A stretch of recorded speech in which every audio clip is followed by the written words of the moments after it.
자, 지금 고양 킨텍스에서 열리고 있는 국민의힘 전당대회. 오늘 지도부를 뽑는 이 투표 결과가 방금 전에 발표됐습니다. 속보 보겠습니다. 자, 국민의힘 당대표로 한동훈 후보가 뽑혔습니다. 당선됐습니다. 하나 더 보죠. 자, 한동훈 후보 득표율은요, 62.84%입니다. 84%입니다. 과반 득표를 넘었습니다, 지금요. 자, 지금 현장 연결 좀 해볼까요? 상황으로 바로 갑니다. 한동훈입니다.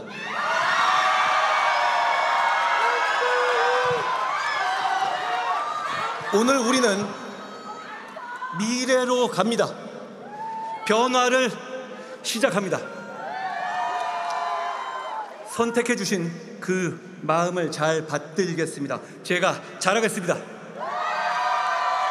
끝까지 함께해 주신 윤상현, 원희룡, 나경원 세 분 후보님께 진심으로 감사드립니다. 세 분 모두 우리 당의 소중하고 큰 정치인이시고 자산이십니다. 최고위원으로 선출되신 김민전, 김재원, 장동혁, 인요한 후보님 축하드립니다.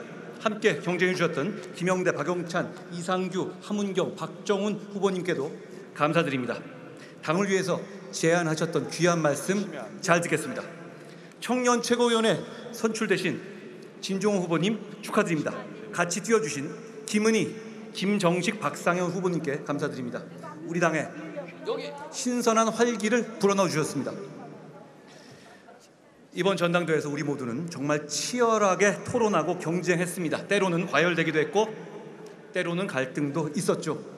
이 모든 과정에서 우리 당원 동지들 여러분께서, 국민들께서 마음 아파하시고 때로는 화나시고 걱정하시고 힘든 한 달 보내셨다는 것을 알고 있습니다. 제가 송구스럽고 죄송합니다. 그러나 저는 이렇게 말씀드리고 싶습니다. 국민의힘은 이견을 존중하고 차이를 인정하는 성숙한 자유민주주의 정당입니다. 우리는 갈등과 대립을 치열한 토론과 설득으로 민주적 방식으로 극복할 수 있는 능력이 있고 전통이 있습니다. 그렇게 하겠습니다.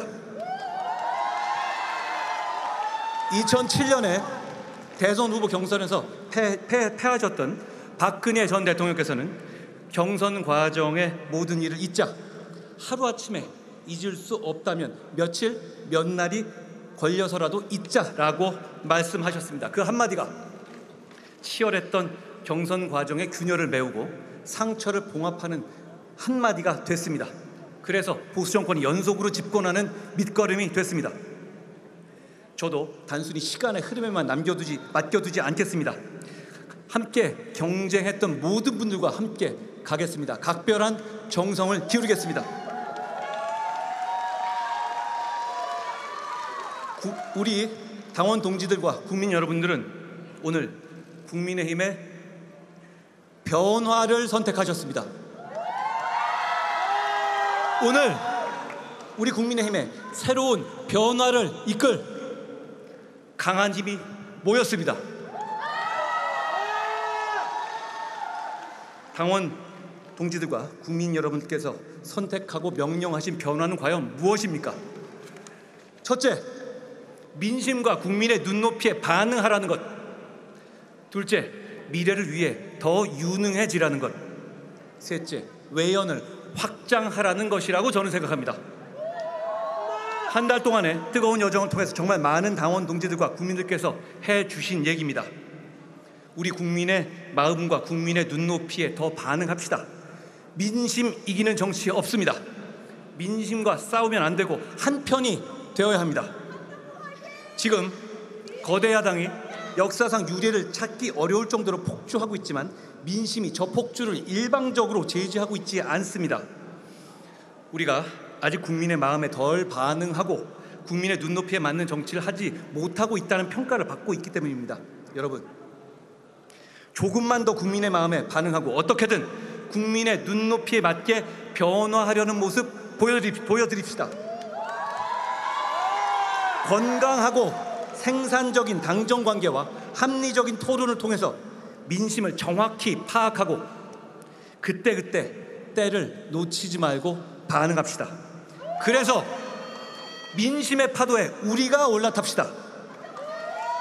정말 많은 국민들께서 우리가 그렇게 하기만 하면 우리를 더 많이 지지해 주실 마음의 준비를 이미 하고 계십니다. 제가 앞장서겠습니다. 미래를 위해서 더 유능해 줍시다. 그 유능함을 국민들께 성실하고 자상하게 설명하고 동의를 구하고 공감을 얻읍시다. 여러분, 사실 국민들과 당원 동지 여러분들이 함께 세운 우리 윤석열 정부는 이미 유능합니다. 그 점에 있어서 우리는 자부심을 가져도 됩니다. 우리는 무너져버린 한미 가치 동맹을 복원하고 한미 핵 동맹으로까지 발전시켰습니다. 무너져버린 원전 산업을 재건해서 수십조 원 체코 원전 건설을 수주했습니다. 무너져버린 불법에 대한 대응 원칙을 화물연대 등 불법적 파업에 대해서 단호히 대처함으로써 세웠습니다. 무너져버린 경제 범죄에 대한 대응을 강화해서 서민들을 금융 범죄로부터 보호했습니다. 이 성과들 단 한 가지만으로도 우리 윤석열 정부 역사에 기억될 겁니다. 그러나 국민들께서 이런 대단한 성과들에도 불구하고 우리들에 대해서 더 마음 주지 않는 이유는 우리가 덜 경청하고 덜 설명하고 덜 설득했기 때문입니다. 제가 앞장서서 우리 최고위원들과 함께 더 경청하고 더 설명하고 더 설득하겠습니다. 그래서 국민의 사랑 받겠습니다. 여러분, 국민의 사랑 정말 받고 싶지 않습니까? 저는 정말 그러고 싶습니다. 저는 국민들께뿐 아니라 당내 이견이 있을 때 항상 당원들께, 동료들께 설명드리고 경청하고 설득하겠습니다. 저는 저를 지지하지 않았던 분들의 마음도 챙기겠습니다. 그런 경청과 설득을 바탕으로 대한민국의 미래 이슈를 우리가 주도하겠습니다. AI, 반도체, 원전 등 에너지, 방산산업 등 대한민국의 우상향 성장을 이끌 수 있는 과제들을 우리가 제시하고 이끌겠습니다. 금융투자소득세 폐지 등 민생에서 가장 시급한 정책을 최우선으로 실현하겠습니다. 기성세대에 가로막혀서 성장의 기회나 활로를 찾지 못하는 청년 세대들에게 활로를 뚫어드리는 방법을 여러분과 함께 반드시 해내겠습니다. 제가 출마할 때 말씀드렸던 풀뿌리 정치 시스템의 재건, 여의도 연구원의 정책 기능 강화, 국민의힘의 유연한 운영을 통한 정치의 저변 확대, 특권 폐지를 통한 과감한 정치 개혁을 실천하겠습니다. 그건 결국 우리 국민의힘이 중도와 수도권, 청년으로 확장해 나가는 길이 될 것입니다. 과거에는 우리와 상대 확고한 지지층의 비율이 3대 2였다면 지금은 2대 3입니다. 이것 당장 바꿀 수 없는 현실입니다. 그렇기 때문에 우리는 외연을 확장해야 하고 그래야 이길 수 있고 상대는 현상을 유지해도 이길 수 있습니다. 상대가 상식적인 국민들이라면 혀를 찰 일이지만 이런 1인 지배 체제를 밀어붙이는 이유도 저런 인구 구조와 지지층 구도를 민주당이 뒷배처럼 믿고 있기 때문입니다. 지난 대선 당시에 우리 국민의힘을 선택해 주셨던 분들은 단일한 생각을 가진 하나의 균질한 지지층이 아니었습니다. 정권 교체를 위해서 뭉쳤던 다양한 생각과 철학을 가진 유권자들의 연합이었죠. 저는 이 유권자 연합을 단시일 내에 복원하겠습니다. 존경하는 국민 여러분, 사랑하는 당원 동지 여러분, 저는 최근 가장 절실할 때 가장 가까운 곳에서 우리 국민의힘을 지켜봤습니다. 100일 동안의 도약과 추락의 시간을 동시에 겪어봤습니다. 우리는 민주주의를 위협하는 세력에 대해서는 단호하게 대항해서 이기는 정치를 하겠습니다. 몸을 살린다는 소리, 웰빙 정당이라는 소리 다시는 나오지 않게 하겠습니다. 우리 국민의힘은 정치인이 웰빙 안 하고 지지자들과 당원들이 웰빙하는 정치 하겠습니다. 저는 저를 선택하신 당원 동지들이 후회하지 않을 정치, 저를 선택하지 않으신 당원 동지들도 존중하는 정치, 더 나아가 국민의힘을 지지하지 않는 분들도 고개를 끄덕이는 정치를 하고자 합니다. 폭풍이 지나가기를 기다리는 일은 옳지 않다. 폭풍을 두려워하며 폭풍을 바라보는 일은 더욱 옳지 않다. 제가 당대표로 있는 한 결코 폭풍 앞에 여러분을 앞세우지 않겠습니다. 제가 새로 선출된 지도부와 함께 스스로 폭풍이 되어 여러분을 이끌겠습니다. 오늘 우리는 폭풍을 뚫고 미래로 갑니다. 미래로 가는 첫날을 당원 동지 여러분과 함께 할 수 있어서 저는 행복합니다. 우리가 바라는 변화의 시작 함께 합시다. 고맙습니다. 변화와 민심에 그 여러분들의 부응하는 한동훈 당대표 시대가 이제 시작됩니다. 황우여 비상대책위원장께서 이제 새로이 당대표가 된 한동훈 새 대표에게 자, 한동훈 신임 당대표의 수락 연설까지 좀 들어봤습니다. 지금 보면은요, 박근혜 전 대통령의 말을 인용해서 지금 굉장히 분열됐다는 평가를 받고 있는 이 당 상황에 대해서 경선 과정의 일은 모두 잊자, 이런 얘기를 우선 꺼내놨군요. 그리고 앞으로 할 일에 대해서도 많은 얘기가 꺼냈는데 일단 외연 확장 이 부분을 굉장히 강조합니다. 그리고 뭐 민심을 이기는 정치는 없다, 이런 얘기도 내놨고요. 그다음에 지금까지 우리 당에 뭐 어떻게 보면 여권 전체에 대해서 평가를 한 것 같은데 덜 경청을 했고 덜 설명을 했고 덜 설득을 했다. 앞으로는 이걸 더 하겠다라는 얘기까지 내놨습니다. 그리고 뭐 지금 정치 지형 구조가 바뀌었다는 설명까지 내놨죠. 그리고 웰빙 정당이라는 소리 더 이상 안 듣겠다. 당원과 지지자가 웰빙해야지 왜 정치인이 웰빙이냐, 이런 얘기까지 꺼내놓고 지금 당 길을 인계받고 흔드는 모습, 지금 이 전당대 현장인 고향 흥택스에서 그 모습이 들어오고 있습니다. 당기를 힘차게 흔들었습니다. 그런 모습까지 지금 현장에서 지금 여러분께 생중계로 전해드리고 있습니다. 자, 다시 한번 말씀드리면요, 한동훈 후보가 당대표에 당선이 됐는데요. 득표 숫자를 보면은요, 지금 32만 702표입니다. 그리고 득표율로 따지면요, 62.84%, 과반을 훌쩍 넘겼어요. 그동안 사실은요, 이 경선 과정 막판에 불거졌던 여러 가지 논란들이 있었죠.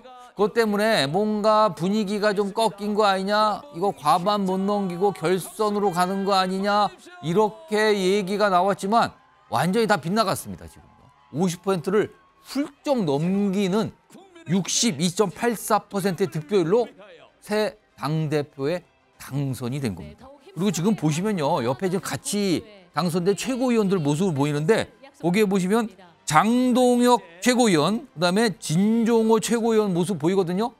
이 두 인물은 한동훈 대표와 러닝메이트로 좀 출마했다. 뭐 다 이렇게 인정하고 있잖아요, 지금요. 이렇게 또 두 명이 같이 동반해서 당선이 됐고요. 그리고 다른 최고위원은 김재원, 이뇨환, 김민전 최고위원. 이뇨환 최고위원은 원희룡 후보와 러닝메이트로 출마했는데 이번에 혼자서 당선이 됐네요, 지금. 4명의 최고위원. 이렇게 동에서 뭐 청년 최고위원까지 지금 5명의 최고위원까지 됐습니다. 자, 현장 영상은 이 정도로 보고요. 중간중간에 더 추가적인 영상이 나오면 그대로 속보로 바로 알려드리도록 하겠습니다.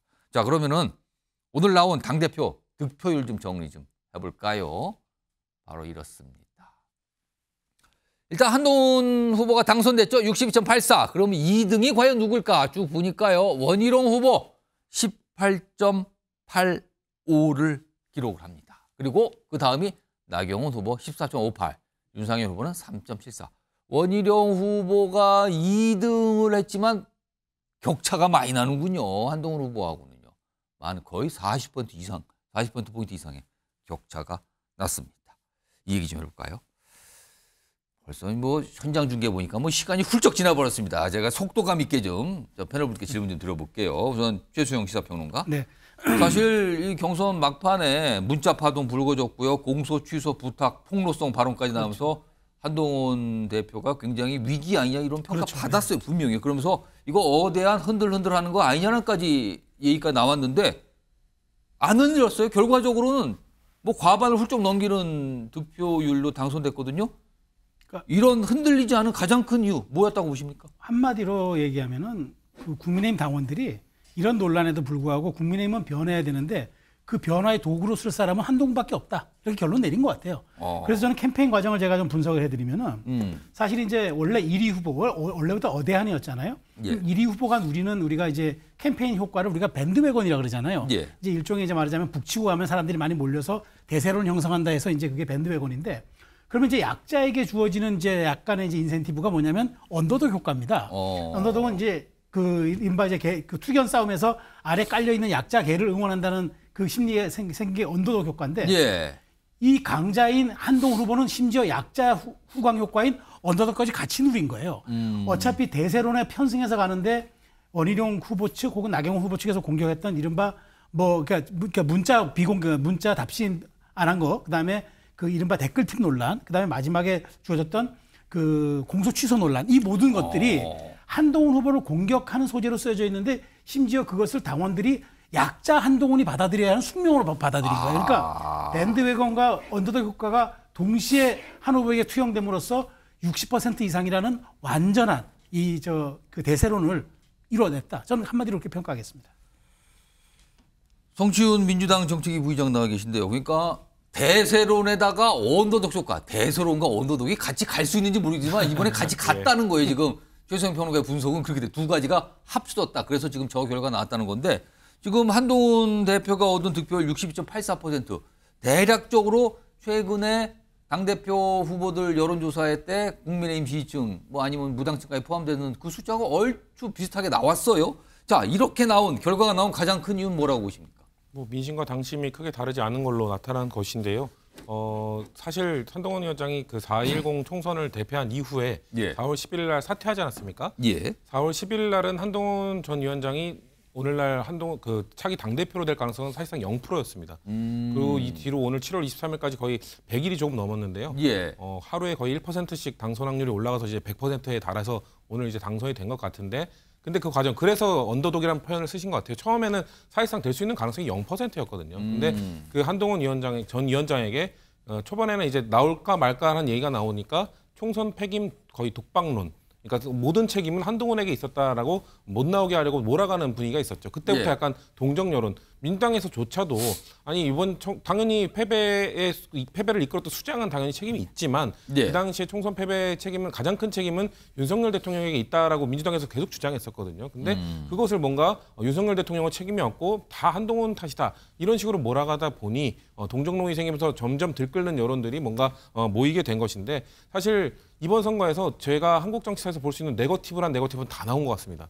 근데 하지만 거기에 뉴요타가 없었고 사실상 자책골만 있었다. 왜 그러냐면 이제 한국 유권자들이 뭔가 네거티브에 대해서 내로남불일 경우에는 이제 인지를 안 합니다. 예. 이걸 효과가 없습니다. 왜냐하면 한동훈 위원장에게 공격하는 거 보면 다 뭔가 그 원희룡 후보나 나경원 후보, 뭐 다른 후보들도 다 흠이 있는데 예. 흠이 있거나 아니면 책임이 한동훈 후보에게만 있는 게 아닌데 다 그걸 뭔가 혼자만의 책임으로 몰아가다 보니까 그 유권자들이 느끼기에, 국민의힘 지지자, 보수층 지지자들이 느끼기에는 이거는 조금 내로남불인데라고 느끼면서 예. 전혀 효과가 나타나지 않았던 것으로 보이고요. 뭐 아무래도 지금 단성대 직후기 때문에 야당의 입장에서 또 뭔가 하고 싶은 말이 많지만 오늘은 그래 축제 날이니까 좀 정리를 하되, 대신 마지막에 그 윤석열 대통령도 사실 당선됐을 때 당선 소감 때 예. 야당과 협치를 하며 잘 풀어가겠다고 하셨거든요. 근데 그 뒤의 모습은 우리가 지금 보고 있는 정치가 실종된 모습이기 때문에 부디 내부 정리도 잘 하시고 야당과의 협치도 잘 이끌어 나가는 그런 여당의 대표가 되기를 좀 기원합니다. 자, 한동훈 당대표가 어대한 분위기를 그대로 결과로 얻은 이 오늘 결과에 대해서 좀 분석을 좀 해봤고요. 다음은 아까 잠깐 속보로도 말씀드렸는데 오늘 같이 지도부를 구성한 최고위원들도 뽑혔거든요. 어떤 분들인지 다시 한번 좀 화면으로 보겠습니다. 5명이 오늘 선출된 거예요. 장동혁 의원, 김재원 전 의원, 이노환 의원, 김민전 의원, 진정우 의원. 여기서 보면은요, 특히 요거는 박창한 장한대 특임 교수 보시면은 장동혁 의원, 그다음에 진정우 의원은 사실상 한동훈 당대표의 러닝메이트. 그리고 김재원 전 의원은 비교적 약간의 중립적인 위치에 있었던 것 같고요. 이노환 의원은 원희룡 후보의 러닝메이트. 뭐 이렇게 꼽히고 등등등 이렇게 갔습니다. 저 최고위원 구성 보면은요, 이쯤 되면은 한동훈 대표가 우군을 좀 어느 정도 확보해서 당대표 체제 좀 확고히 끌고 갈 수 있는 기반을 마련했다고 보십니까? 아니면 그렇게까지는 보기 어렵다고 보십니까? 뭐 득표율에서 보여주듯이 한동훈 체제의 지도부 구성이 굉장히 기대했던 것보다 안정적으로 이루어졌다 이렇게 평가할 수 있을 것 같습니다. 왜냐하면 이 기준점이 되는 게 지난 그 이준석 체제를 붕괴시켰던 케이스가 있잖아요. 예. 그러니까 최고위원들을 선출직 최고위원들 가운데 다수를 이제 사퇴를 시켜가지고 아예 지도부를 갖다 공중분해시켰는데 이거를 막으려면은 최고위원 중에 최소 2명을 확보했어야 됐거든요. 그런데 지금 우리 결과에서 보시다시피 최고위원 가운데 장동혁 후보가 친한계 후보였습니다. 네. 러닝메이트였는데 1등을 했어요. 1등입니다. 그리고 청년 최고위원회 진정호 후보도 1등을 했습니다. 예. 압도적인 표차로 1등을 했어요. 그럼 수석 최고위원을 확보했다는 거예요. 그렇죠. 이렇게 보면은 뭐 그다음에 이제 지금 최고위원 중에 사실 딱 봐서 친윤 뭐 이렇게 딱 얘기할 수 있는 유일한 후보는 사실 인유한 후보밖에 없습니다. 여성 최고위원인 김민전 후보 같은 경우에는 중립을 선언했었고요. 그다음에 김재원 후보 같은 경우에도 뭐 사실 2등을 깜짝 2등을 했는데 예. 최고위원 가운데서 어떻게 보면 뭐 관록의 힘을 보여줬습니다만 예. 그래도 중립의 스탠스가 있어요. 그렇게 놓고 보면 지금 소위 한동훈 지도 체제를 갖다가 흔들 만한 최고위원이 그게 눈에 안 보입니다. 이준석 대표 체제하고 좀 다르다 지금. 네, 그런 점에서 뭐 똑같은 일이 또 벌어지진 않겠지만 이준석 체제의 붕괴의 시나리오는 이제 적용 불가능하게 됐다. 그런 점에서는 한 큰 고비를 넘었다. 이렇게 봐야 되겠죠. 어떻게 보면 일종의 안전장치를 당대표에 뽑힘과 동시에 확보한 거 아니야. 뭐 이렇게 볼 수도 있을 것 같은데 이런 상에서요. 그동안 한동훈 대표 후보 시절서부터 뭐 엄청나게 비판을 했던 대표적인 인물, 대구에 계신 분, 홍준표 대구시장. 오늘 이 전당대회 결과에 대해서 입장을 짧게 냈다고 하네요. 화면으로 좀 보이죠. 뭐라고 썼을까요?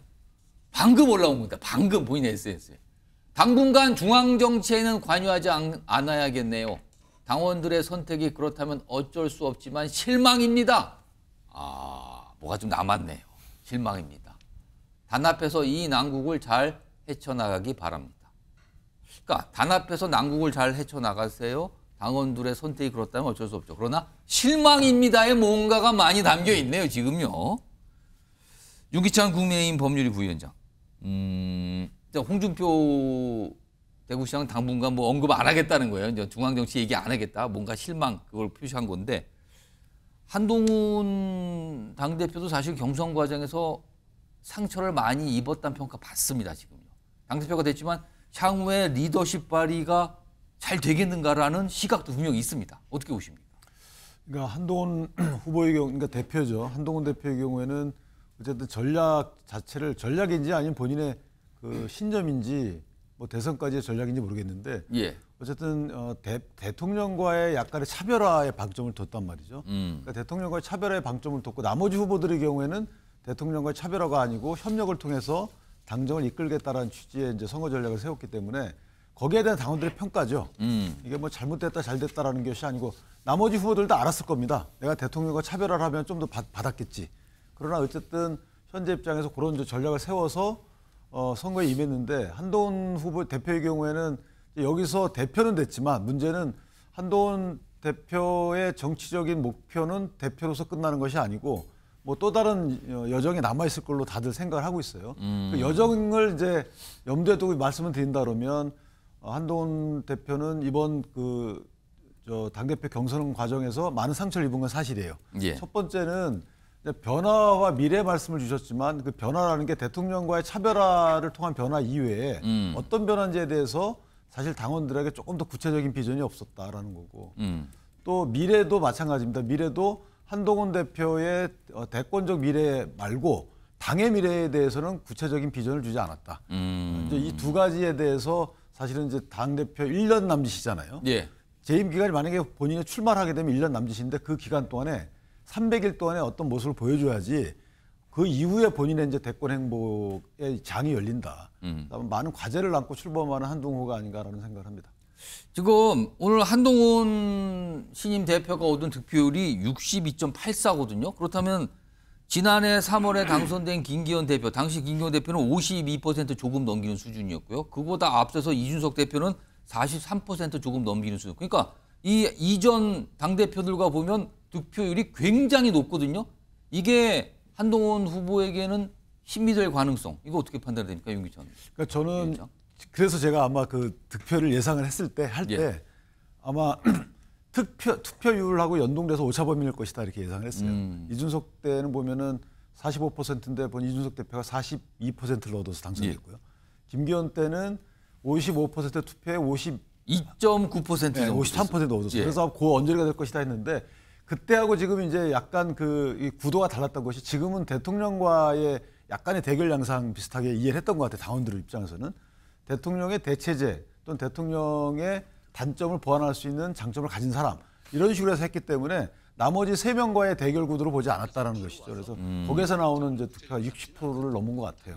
그 관점이 맞는지 안 맞는지를 떠나서 어쨌든 당원들은 그렇게 보고 있다. 예. 그렇게 생각합니다. 알겠습니다. 지금 화면으로 한동훈 새 대표 얘기 나가거든요. 지금 현장에서 기자들의 질의응답을 지금 바꾸는 모습인데 뭐 물도 들이키면서 뭔가 열심히 설명을 좀 하고 있어요. 지금 전당대 현장에서 기자들 질문을 받고 뭔가 계속 얘기를 좀 하고 있습니다. 자, 그리고요, 시청자 여러분께 하나 알려드릴 게 있는데요. 뉴스와이드가요, 지금 기자들의 현장 질의응답이 끝난 뒤에 곧바로 뉴스와이드가 현장을 연결해서 한동훈 새 대표를 인터뷰할 예정입니다. 지금 시간은 아직 미정이지만요, 지금 현장에서 저 상황이 좀 끝나면요, 뉴스와이드가 단독으로 여러분께 한동훈 후보 인터뷰를 지금 전해드릴 예정입니다. 현장에서 좀 준비를 하고 있습니다.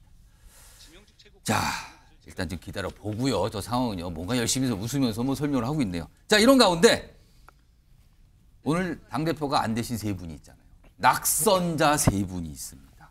뭐 그동안 엄청나게 치열한 과열이란 소위까지 들어가면서까지 경쟁을 벌이고 뭐 공세도 펼쳤는데 득표차가 많이 났네요. 지금 보니까요. 이 3분. 그럼 앞서서 이 오늘 낙선된 3명 뭐 여러 가지 얘기 그리고 호소도 하고 약간 공세도 했어요. 그 얘기 좀 영상으로 한번 묶어봤습니다. 보시죠.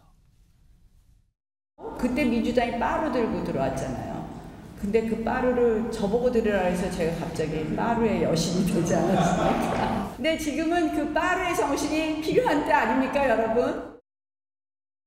한동훈 후보님께 그러면은 사천 결코 없었다는 겁니까? 사천 yes or no? No.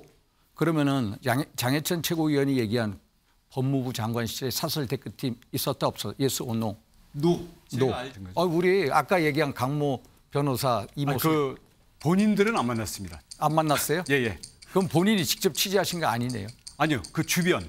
이런 의혹 제기는 근거가 있어야 된다고 보고요. 일단 전당대회가 좀 더 비전이나 정책 위주로 갔으면 하는 그런 바람입니다. 제 처가 관여된 게 어떤 부분인지 말씀해 주셔야죠. 제가 특정인은 아직 지명하지 않았습니다. 뭐 증거 조작하실 겁니까? 다 부인할 거 아닙니까? 그래서 저는 자 그만두시고 객관적인 당무 감찰을 통해서 밝히자. 좋습니다. 자, 저런 모습들이 이제 경선 과정에 있었죠. 자, 그러면은요, 여기서 패널 4분께 좀 질문을 좀 드려봐야겠네요. 뭔가 쓰시는 건데 화면에 있습니다. 질문이요. 자, 여당 당대표 낙선한 3분 계시잖아요. 근데 이 3분 낙선했지만 그래도 정치적으로는 굉장히 득을 본 분이 있다면 누구일까? 그리고 낙선과 동시에 굉장한 타격을 받은 인물이 있다면 누굴까를 써주시는 겁니다. 이름을요. 문제는 그겁니다. 이득을 본 낙선 후보와 굉장한 타격을 입은 낙선 후보가 있다면 누굴까를 각각 쓰시는 겁니다. 쓰셨으면 들어주세요. 자, 일단 4분이 쓰셨는데요. 이게 겹치는 것도 있고 안 겹치는 경우도 있는데 뭐 아예 없다고 쓰신 분도 있는데 지금 없다는 거는 유기찬 부위원장인데 마지막으로 한번 보고요.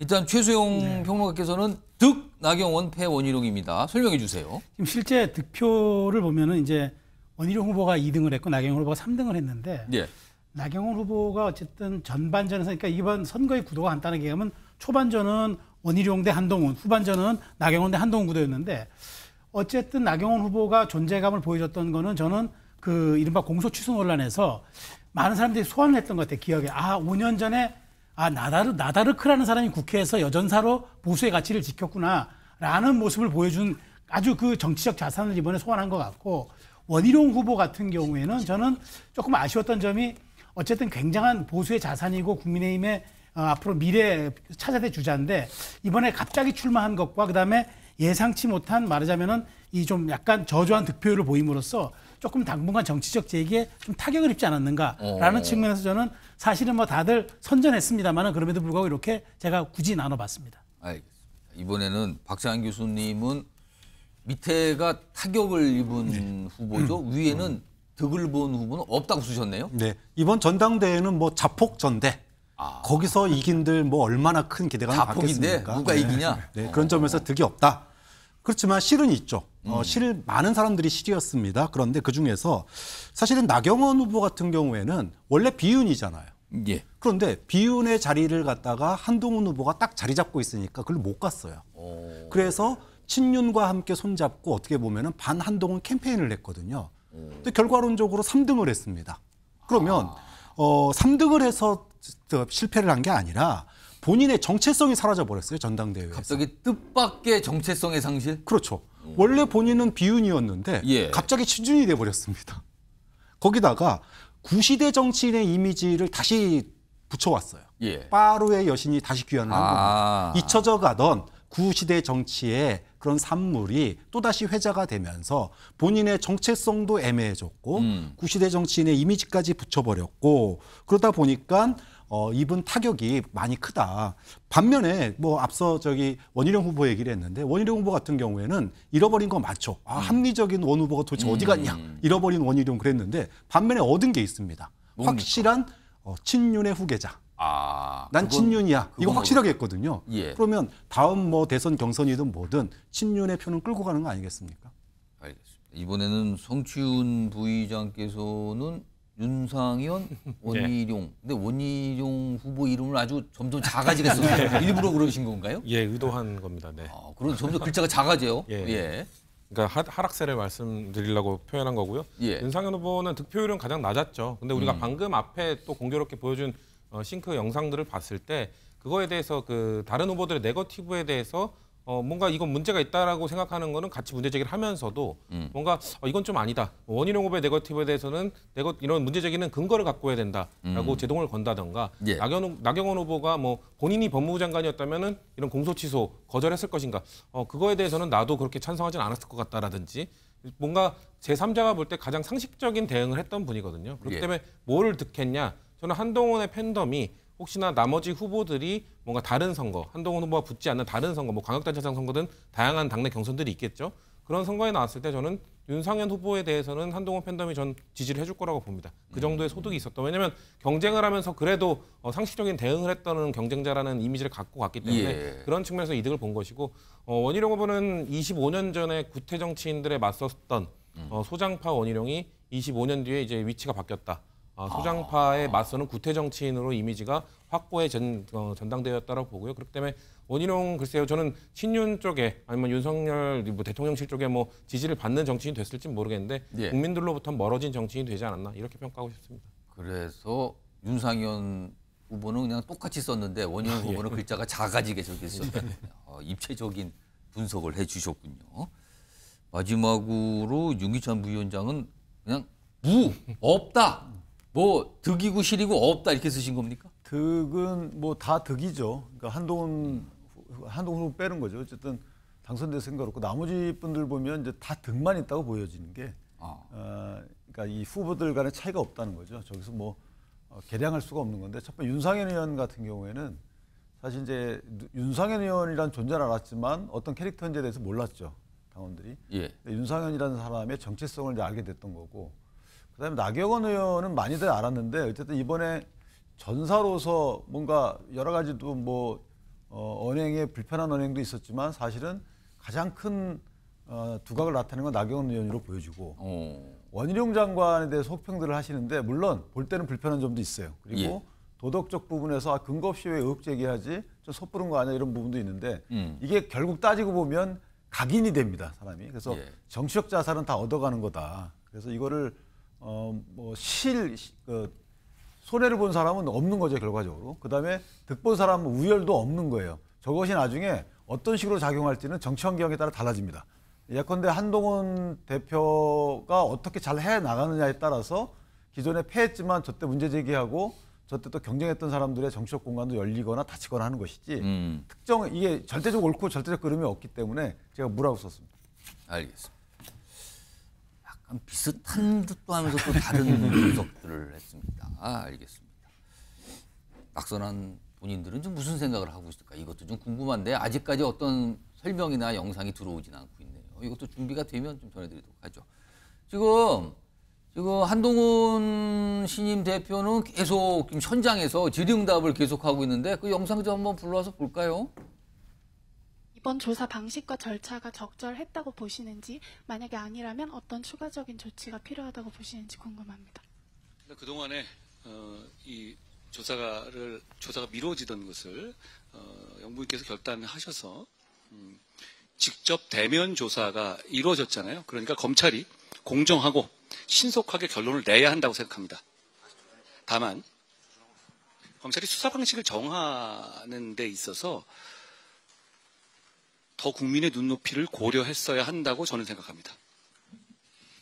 네, 마지막 질문 받겠습니다. 마지막 질문 해주실 분은 저기 손 드신 하늘색 와이셔츠 입은 기자님. 대표님 당선 축하드립니다. 아시아투데이 박용훈 기자라고 합니다. 그 야당이 다수 의석을 이용해 각종 법안 처리를 시도하고 있고 여당은 다시 한번 필리버스터를 대비하고 있습니다. 그 더불어민주당 이재명 후보가 당대표로 유력한 상황에서 이 부분 좀 어떻게 이야기를 풀어갈 계획인지 여쭙고 싶습니다. 지금 여러분 집권 여당이 소수당이었을 때 꼭 좋은 정치를 못하지는 않았습니다. 좋은 정치를 하고 좋은 성과를 냈던 적도 있었죠. 결국 그건 집권 여당이 민심과 한편이 됐었을 때였습니다. 저는 그렇게 변화할 것이고 그렇게 변화해서 지금 저렇게 한마디로 막 나가고 있잖아요. 저런 부분들을 민심과 함께 제지하고 심판하고 평가받을 것이라는 말씀을 드립니다. 네, 시간 관계상 오늘 기자회견은 여기서 마치도록 하겠습니다. 수고해 주신 기자 여러분 대단히 감사합니다. 고맙습니다. 자, 질의응답이 저걸로 맞춰졌고요. 다시 한번 말씀드리면요. 잠시 뒤에 뉴스와이드가 현장을 연계해서 단독으로 한동훈 신임 대표와 인터뷰를 진행할 예정입니다. 자, 기다려 주시면요. 한동훈 후보께 여러 가지 질문을 좀 드려볼 겁니다. 자, 이와 관련해서 지금 오늘 윤석열 대통령도 전당대회에 참석을 했습니다. 그리고 축사를 했죠. 그리고 오늘 결과가 발표가 되기 전에 후보들과 뭐 인사도 하고 악수 나눈 모습이 있었어요. 그 영상 좀 확인해 보겠습니다. 여러분들이 대통령께 격려와 응원의 메시지를 보내면서 이제 한동훈 후보를 만나고요. 윤상현 후보, 그다음에 나경원 후보, 원희룡 후보를 지나 함께 3일 오늘 이 전당대회가 단결과 통합의 새 역사를 여는 자리로 기록될 것이라고 저는 믿습니다. 우리는 한 배를 탄 운명 공동체이고 우리는 하나입니다. 당정이 원팀이 되어 오직 국민만 바라보고 일할 때 국민들께서도 더 큰 힘을 우리에게 실어 주실 것입니다. 자, 방금 전에 한동훈 대표가 질의응답과 한 얘기, 지금 귀를 잡는 얘기를 꺼냈어요. 한동훈. 지금 최근에 있었던 김건희 여사에 대한 검찰의 이 수사. 근데 그 방식과 관련해서 국민 눈높이 고려해서 했다. 이거 문제 제기를 한 거네요, 지금요. 그렇다면 이것은 현 이원석 검찰총장의 생각과 거의 비슷하다고도 볼 수 있는 사항입니다. 그러면 이것은 지금 대통령실이 그동안 이게 뭐가 문제냐라는 그런 취지의 입장을 관계자에 내놨거든요. 그거와는 다른 얘기를 지금 질의응답을 통해서 한 것 같습니다. 유기전 부위원장? 이렇게 되면요. 가뜩이나 경선 과정에서 윤석열 대통령과 한동훈 대표는 관계가 좀 멀어졌다. 그리고 일각에서는 이 정도면은 돌아오기 어려운 거 아니냐. 이런 얘기가 나왔는데 지금 김건희 여사에 대한 최근에 검찰 수사에 대해서 국민 눈높이 맞췄어야 된다는 얘기가 꺼내놨어요. 이거 어떻게 되는 겁니까, 그럼? 그러니까 그 주체가 이제 검찰인지 아니면 주체가 김건희 여사인지는 좀 더 봐야 되겠지만 어쨌든 김건희 여사가 예를 들어서 수사당국의 애당초 제안대로 뭐 검찰청사에 출두해서 했으면 아무 문제 없었겠죠. 그런데 여러 가지 이유가 있었던 거 아니겠어요? 그리고 예.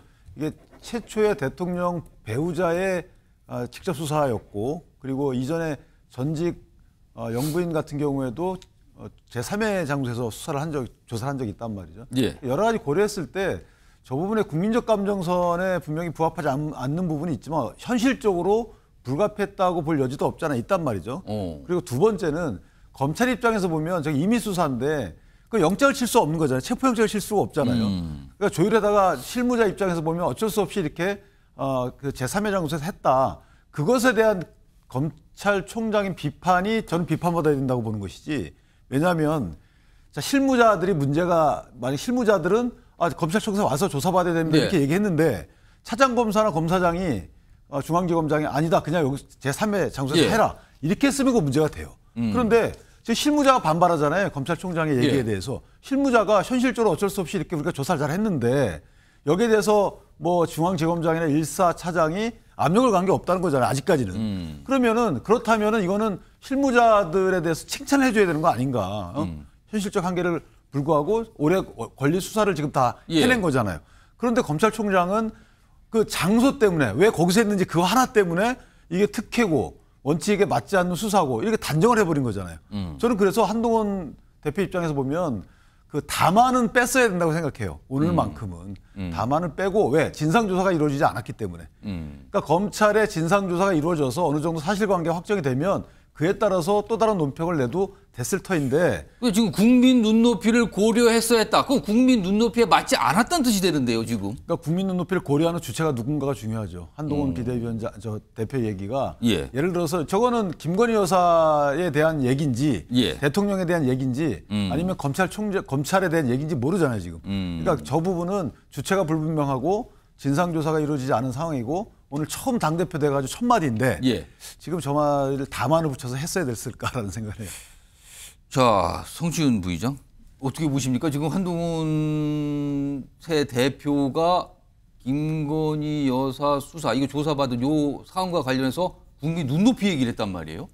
저 다만을 붙이지 않았으면 저는 매우 실망스러웠을 것 같은데요. 그러니까 뭐 야당의 입장이고 다른 당의 입장이지만 왜냐하면 지금 이번 전당대회가 마치 친한데 반한으로 구도가 짜여져 있는 것처럼 보여졌지만 결국 지난 총선에서 윤석열 대통령에 대한 책임을 어떻게 물을 것인가, 국정 운영의 기조를 바꾸자고 요구할 것인가 말 것인가, 이게 사실 그 밑에 있는 기저에 있는 구도였거든요. 그렇기 때문에 윤석열 대통령과 지금 영부인을 둘러싼 온갖 이슈에 대해서 저런 식으로 대처하는 것에 대해서 국민 눈높이로 볼 때는 당연히 지적받을 것들이 많죠. 뭐 김건희 여사의 뭐 명품백 수사나 도이치모터스 관련 의혹에 대해서 보수 쪽에서는 계속해서 뭐 아무런 죄가 없다, 아무런 잘못이 없다라고 얘기했지만 저런 식으로 조사가 이루어졌을 때 국민들이 똑같은 결과를 두고도 의심을 하지 않겠습니까? 당연히 신뢰를 주지 않을 수밖에 없습니다. 왜냐하면은 제3의 장소일 뿐만 아니라 심지어 김건희 여사의 픽이었습니다. 장소 자체가. 그리고 수사하는 검사들이 핸드폰을 반납하고 들어갈 정도. 자신들이 익숙하지 않은 장소에 핸드폰까지 반납하고 들어가서 과연 제대로 된 수사를 했겠느냐라는 의혹이 있을 수밖에 없고 야당의 입장에서는 당연히 그걸 지적할 수밖에 없습니다. 그렇기 때문에 국민들이 볼 때는 그에 대해서 의구심을 가질 수밖에 없기 때문에 한동훈 지금 당대표는 아마도 김건희 여사, 그거를 픽한 김건희 여사에 대한 정무적 판단이나 그거에 굴복한 검찰에 대한 지적을 둘 다 한 것으로 보이기 때문에 글쎄요, 저는 출발치고는 타당의 입장이지만 국민들이 느낄 때 한동훈 후보에 대해서 기대를 하고 있던 중도층에게는 어필할 수 있는 발언이 아니었나라고 저는 느껴집니다. 자, 최재원 평론가. 뭐 오늘 사실 전당대회에 윤석열 대통령이 이제 참석해서 축사했는데 지난해 3월에 있었던 전당대회에도 참석해서 축사했는데 그때 당시에는 어퍼컷 세리머니가 있었거든요. 대선 때 보였던. 근데 오늘은 뭐 그런 모습 없었는데 확실히 그때하고 좀 분위기가 다르다 이렇게 봐야 되는 겁니까? 그렇죠. 왜냐하면 지금 그때는 정부 출범 후 딱 10개월 되던 3월 8일이었고 오늘은 벌써 이제 임기 3년 차를 이제 향해서 가고 있는 그런 상황이고 그리고 최근 어쨌든 총선 이후에 이제 여러 가지 국정 지지율 최근에 좀 상승했습니다만은 여러 가지 정치적 상황도 그렇고 오늘 저는 이제 저기에 가서 축사를 하신 건 좀 매우 잘했다고 봅니다. 왜냐하면 만일 이제 여러 가지 뭐 어대한이냐 한동훈이 될 거다 이렇게 얘기가 있었는데 만일 그런 데 대한 불편함 때문에 가지 않고 뭐 서면으로 대신하거나 영상 축사로 대신했다 그러면은 굉장히 말하자면 앞으로 당정 관계에 대한 여러 가지 좀 그 우려를 낳을 수 있었을 텐데 그래도 가서 현장 축사하고 지난번과 똑같이 했던 것은 전 바람직하다고 생각합니다. 자, 일단 그러면 분위기가 그때하고 좀 사뭇 달랐다 그 말씀인데 네. 그렇다면은 여러 가지 상황을 좀 감안했다 그 소리네요, 네, 지금요. 그렇습니다. 자, 박상훈 교수님 어떻게 보세요? 분위기가 작년하고 지금은 어떤 측면에서 좀 달랐을까요? 달랐죠. 일단은 대통령의 위상이 다릅니다. 작년에는 뭐 당원들이 똘똘 뭉쳐서 윤석열 정부의 성공을 위해서 뭐 이준석 끌어내리는 한이 있더라도 이 친윤 체제를 구축하자. 여기에 당원들이 똘똘 뭉쳐준 거 아닙니까? 대통령 화답하듯이 전당대회에 가서 어퍼컷 세러머니도 하고 그리고 김기현 대표 당선될 때까지 기다렸다가 같이 축하하는 그런 자리까지 했었어요. 그런데 오늘은 축사만 하고 그냥 갔단 말이에요. 그리고 축사의 내용도 세 가지로 요약됩니다. 무너진 나라 다시 세웠다. 할 일 많은데 야당이 발목 잡는다. 우리는 운명 공동체니까 원팀으로 잘해나가자. 근데 이 마지막 말에 뼈가 들어있어요. 예. 그럼 운명 공동체라는 건 뭐냐 하면은 뭐 나 죽으면은 니들도 안 죽을 것 같아? 이 얘기거든요, 사실은. 그런 점에서 오늘 대회를 끝까지 하지 않은 것이라든지 그리고 원팀 이걸 굉장히 강조를 했습니다. 운명 공동체 이 부분은 차별화에 대한 경고를 남기고 한 거다. 좀 그런 점에서 지금 상황이 얼마나 위태위태한지 그런 반증이라고 봅니다. 알겠습니다. 자, 지금 현장 연결해서 한동훈 국민의힘 신임 당대표와 인터뷰 좀 진행해 볼 예정인데요. 지금 현장에서 준비 중입니다. 그 내용 좀 보겠습니다. 자, 현장 연결해 보죠. 자, 한동훈 국민의힘 신임 당대표 지금 나와 계신데요. 우선 당선 축하 말씀 드리겠습니다. 고맙습니다. 자, 지금 뭐 방송 인터뷰 처음으로 좀 MBN 뉴스와이드와 진행 중인데 우선 62.84%라는 굉장히 높은 득표율로 당대표에 당선되었습니다. 이런 높은 득표율의 이유 어디에 있다고 보십니까? 저는 우리 당원 동지들과 민심이 변화를 정말 바라고 있다는 것을 느꼈습니다. 이기기 위해서 그리고 이 위기를 극복하기 위해서 변화하라는 강한 명령을 내리신 거다 이렇게 생각합니다. 그리고 제가 그 명령을 잘 따르려고 합니다. 알겠습니다. 사실 당대표 경선 과정에서 우여곡절이 참 많았고요. 그리고 뭐 과열이라는 지적까지 받는 경쟁이었는데 가장 힘들었던 부분은 어떤 게 기억에 남습니까? 글쎄요, 보통 이제 이 선거가 이렇게 완전 한여름에 하지는 않나 보더라고요. 이런 경우는 잘 없어서 오시는 당원들이나 이런 분들이 너무 더위에 고생하셔서 제가 아이고 이러다가 진짜 누가 쓰러지시는 거 아닌가. 저희는 가면 이제 당협 사무실을 가면 꽉꽉 채워주시는데 많은 분들이 그런데 그분들 혹시 쓰러지시는 거 아닌가 하는 걱정을 참 많이 했습니다. 아주 날씨가 많이 더웠거든요. 날씨가 가장 힘들단 말인데 혹시요. 사실은 만나자고 제안했는데 뭐 안 만나 주신 분도 있고 일부러 핑계를 대고 딴 데 가신 분도 있는데 이런 거에 대해서는 좀 섭섭한 마음은 안 갖고 계십니까? 그것도 의사표시의 방법이잖아요. 또 우리는 민주주의 사회고 의사표시라는 방법은 다양한 게 있습니다. 저는 기회가 되면 또 뵙고 싶습니다. 아, 그렇습니다. 오늘 사실 앞서서도 저 방송에 전해 들었는데 홍준표 대구시장이 특히 대표적인 인물인데 앞으로 중앙정치에 관해서는 언급을 안 하겠다고 또 입장을 냈더군요. 근데 만나자는 제안을 또 다시 한번 하실 의사는 하나씩 있으십니까? 입장을 내시니까 제가 못 봤습니다. 저는 많은 분들과 만나고 싶어요. 우리 당과 그리고 우리 당을 또 넘어서서도 외연 확장을 위해서라도 많은 분들 그리고 상대 당의 분들과도 자유롭게 만나고 좋은 말씀 많이 듣고 설득당하고 설득하고 싶습니다. 알겠습니다. 지금 전 당대표가 되셨으니까 지금 과제가 뭐 눈앞에 많이 보인다 많은 분들이 그런 말씀 하시는데 무엇보다도 전당대회 이 경쟁 과정에 드러난 약간 분열상을 수습해야 된다. 많은 분들이 이구동성 말씀하시는데 어떤 방안을 좀 갖고 계십니까? 아까 저희가 전당대회 끝나면서도 우리 4명의 후보가 서로 덕담을 나눴고요. 굉장히 경륜이 있는 정치인들이시고 우린 목표가 완전히 같습니다. 윤석열 정부를 성공시켜서 정권 재창출하자는 같은 목표를 가진 사람들이기 때문에 선거 과정에서 있었던 어떤 이 과열된 면들은 저는 금방 해소될 수 있다고 생각합니다. 저희는 모두 그 점에서 선의를 가진 사람들이기 때문입니다. 예. 그럼 이와 관련해서 조금 더 구체적인 질문 드리면요. 혹시요 지금 경쟁을 벌였던 3명의 후보 가운데 오늘 낙선하신 3명의 후보 가운데 앞으로 주요 당직이나 역할을 제안하고 싶은 후보가 혹시 있습니까? 저희는 지금 108석의 소수정당이고요. 그리고 경륜 있는 사람들 모두가 모여서 싸워도 싸워야만 하는 상황입니다. 저는 모든 분께 함께 하자고 말씀드릴 생각입니다. 알겠습니다. 사실 오늘 윤석열 대통령도 전당대회에 참석해 축사도 하고 뭐 아까 악수도 하고 이런 모습이 있었는데요. 사실은 지금 정치권 안팎에서는 한동훈 대표와 윤석열 대통령의 관계에 대해서 걱정하는 목소리가 분명히 존재합니다. 일각에서는 윤석열 대통령과의 관계가 돌이킬 수 없는 상황으로 간 거 아니냐라는 시각도 분명히 있는데 이에 대해서는 어떤 생각이십니까? 제가 경선 과정에서 여러 차례 설명드렸고요. 그 부분에 대해서 걱정하실 일이 아니다라는 판단을 하셨기 때문에 민심과 당심이 저를 압도적으로 지지하신 것 아니겠습니까? 목표가 완전히 같습니다. 윤석열 정부를 성공시켜서 정권을 재창출하는 겁니다. 목표가 같은 사람들끼리 그 목표를 향해서 협력하고 토론하고 정답을 찾아가는 과정을 여러분께 보여드리겠습니다. 사실은 이 당대표 경선 과정에서 다른 후보로부터 굉장히 많은 압박과 공격의 대상이 된 게 국민의힘 자체의 최혜병 특검법을 추진하겠다, 발의하겠다 이 얘기를 출마 선언 때 한 이 지점이었거든요. 지금도 이 특검법, 국민의힘 자체의 특검법을 추진한다는 구상은 지금도 유효한 겁니까? 근데 제가 그거를 그 제안을 안 했다고 제가 공격을 받지 않았을까요? 어차피 이렇게 압도적으로 먼저 치고 나가는 후보를 향해서는 여러 가지 공격이 있기 마련이잖아요. 저는 뭐 그럴 수 있다고 생각하고요. 다만 이 최혜병 특검 관련해서 제3자 특검을 제가 말씀드렸잖아요. 거기에 관해서 저희가 상당한 돌파구를 만들어냈다라고 생각해요. 그 이후에 상황도 많이 바뀌었죠. 이재명 대표가 정면으로 제가 말한 제3자 특검을 거부했잖아요. 이런 상황도 그렇다면 우리 입장에서는 이 진실을 규명하는 것에 반대한다는 어떤 오해를 벗어날 수 있는 기회가 됐고요.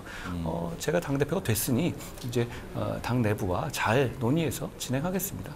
알겠습니다. 방금 전에 당대표 당선 우리 국민의힘의 말씀하시죠. 우리 국민의힘에 있는 분들도 국민의힘도 그 사안에 대해서 진실을 감추자 이런 분은 아무도 없어요. 그리고 이 사안을 계속 안고 있으면서 정치적으로 에너지를 소모하자고 생각하시는 분도 아무도 없습니다. 그러니까 여러 가지 대안들이 나올 수 있는 겁니다. 알겠습니다. 방금 전에 당대표 수락 연설 뒤에 기자들과 질의응답을 했는데 그 뒷부분에서요. 최근에 있었던 검찰의 김건희 여사 수사 관련해서 약간 방식과 관련해서 국민 눈높이를 고려했어야 했다 이 말씀을 하셨는데 이건 어떤 의미로 말씀을 하신 걸까요? 영부인에 대한 직접 조사가 결국 이루어졌기 때문에 수사가 이제 종결될 수 있는 전기가 새로 생긴 것이죠. 검찰이 공정하고 신속하게 결론 내야 한다라고 생각합니다. 다만 이제 이 제3 장소에서 조사하고 하는 과정들이나 이런 것에 대해서 국민들께서 조금 부족했다라고 생각하실 수 있을 것 같아요. 그런 여론도 있는 것 같고 그런 점까지 고려해서 검찰이 수사 방식을 정할 때 국민의 눈높이를 조금 더 고려했었어야 하지 않나 하는 생각을 제가 합니다. 그렇다면 지금 이 말씀은 이원석 검찰총장의 최근 입장과 같은 맥락이라고 이해해도 되는 걸까요? 그거는 그렇게 이해하시기는 안 맞고요. 저는 검찰은 검찰 내부에서 어떤 일이 있는지는 검찰의 문제고요. 검찰이 수사 방식을 정할 때 조금 더 국민의 눈높이를 더 고려해야 한다라는 말씀을 드린 겁니다. 지금 사실은 야당 쪽에서는요. 지금 한동훈 당대표가 되는 거를 뭐 기다렸다는 듯이 지금 최근에 나온 얘기가 이른바 곧 국회 법사위에 한동훈 특검법을 상정하겠다 이런 얘기까지 나오고 있거든요. 이거에 대해서는 좀 어떻게 판단하십니까? 이 상대 당의 전당대회가 끝나자마자 그 집권당의 당의 대표를 인적으로 겨냥해서 그런 안을 낸다? 그건 협치를 포기하는 것 아닙니까? 그리고 그런 억지 협박이 통할 거라고 생각하는지 저는 묻고 싶어요. 왜냐하면 그런 억지 협박으로 지금 우리의 새 출발, 변화를 향한 어떤 열망, 미래를 향한 발걸음을 저는 방해하지 못할 거라고 생각합니다. 왜냐하면 그 특검 내용 뭔지 아세요? 특검이라는 게 어떤 의혹이 있고 국민적으로 정상적인 시스템으로 풀기 어려운 의혹이 있을 때 이 동원되는 특단의 수단이잖아요. 예. 그냥 저를 공격하고 싶다는 거 말고 그 특검에 대해서 아시는 것 있으세요? 왜냐하면 사안들이 문재인 정부 당시에 공수처가 무혐의 냈던 사안이고 사정 변경도 없습니다. 그리고 경찰에서 무혐의 냈고 또 수사 민간인으로만 이 구성된 외부 민간인으로만 구성된 수사심의위원회에서도 또 무혐의를 냈던 사안이고요. 그렇죠? 그 다음에 검수안박을 보완하기 위해서 제가 검수안박 시행령을 만들었잖아요. 그래서 마약, 무고 같은 수사를 할 수 있게 했죠. 그게 수사 대상이라는 거예요. 그게 왜 수사 대상이죠? 뭐가 잘못이라는 거죠? 그리고 댓글팀을 얘기하는데 전 댓글팀 같은 거 운영한 적이 없거든요. 오히려 민주당이 쪽에서 그런 의혹이 나왔지 저한테 연결되면 아무런 고리도 없는데, 그러니까 이거는 저라는 사람을 공격하기 위해서 여러 가지 그냥 묶어놓은 것뿐이잖아요. 아무런 의혹도 없고 수사 대상도 없는데, 그런데 그거를 당대표가 되자마자 이렇게 던진다? 그게 일종의 협박 내지는 억지를 부리는 건데요. 그거 저는 협박으로 느껴지지도 않습니다. 국민들이 보시고 판단하실 겁니다. 알겠습니다. 오늘 말씀 여기까지 할당된 시간 때문에 여기서 좀 마쳐야 되고요. 고맙습니다. 다음번 기회가 있으면 다시 한번 모이도록 하겠습니다. 지금까지 국민의힘 한동훈 신임 당대표였습니다. 고맙습니다. 고맙습니다. 여러 가지 좀 약간 귀를 잡는 듯한 얘기. 아까 저 막 기자 질의응답 때 마지막에 나왔던 이 김건희 여사 검찰 수사 관련해서 지금 방식의 문제에 대해 조금 아쉽다는 얘기까지 좀 하셨거든요. 그리고 아까 제가 추가 질문으로 이원석 검찰총장과 같은 생각의 맥락으로 이해도 했는데 그건 약간 다르다. 그건 검찰 쪽의 얘기긴 하지만 전체적으로 보면 좀 뭔가 아쉽다라는 얘기를 꺼내놨거든요. 요거 제가 박정환 교수님하고 최선 평론가께 한 3, 40초씩 들어볼까요? 박정환 교수님 어떻게 들으셨습니까, 이거? 네, 아쉽죠. 많은 국민들이 의아해합니다. 그냥 단순하게 제3의 장소에서 했다는 것뿐만이 아니라 이거는 사실은 검찰총장이 공언해 온 내용이었거든요. 소환 조사라고 공언을 했었습니다. 검찰총장이 국민들에게 약속을 한 건데 검찰이 약속을 어긴 거예요. 예. 대국민 약속을 어긴 겁니다. 두 번째, 검찰이 도대체 검사들이 쪽팔리지 않습니까? 아니 조사하러 가는데 휴대폰 반납하고 또 피의자가 나 중단할래 그러면 언제든지 중단한다는 약속을 하고 조사를 들어갔습니다. 이게 무슨 조사입니까? 역대 피의자 중에 그런 조사 받은 대한민국 국민이 있습니까? 단 한 명도 없습니다. 과거 대통령 영부인들도 피의자도 아니고 참고인 조사 받을 때도 검찰 소환 조사 받았습니다. 그런데 지금 김 여사는 참고인도 아니고 피의자예요. 검찰 유례 수사 역사상 이런 사례가 없었습니다. 좀 그런 점에서 국민들 눈높이에 맞지 않는다.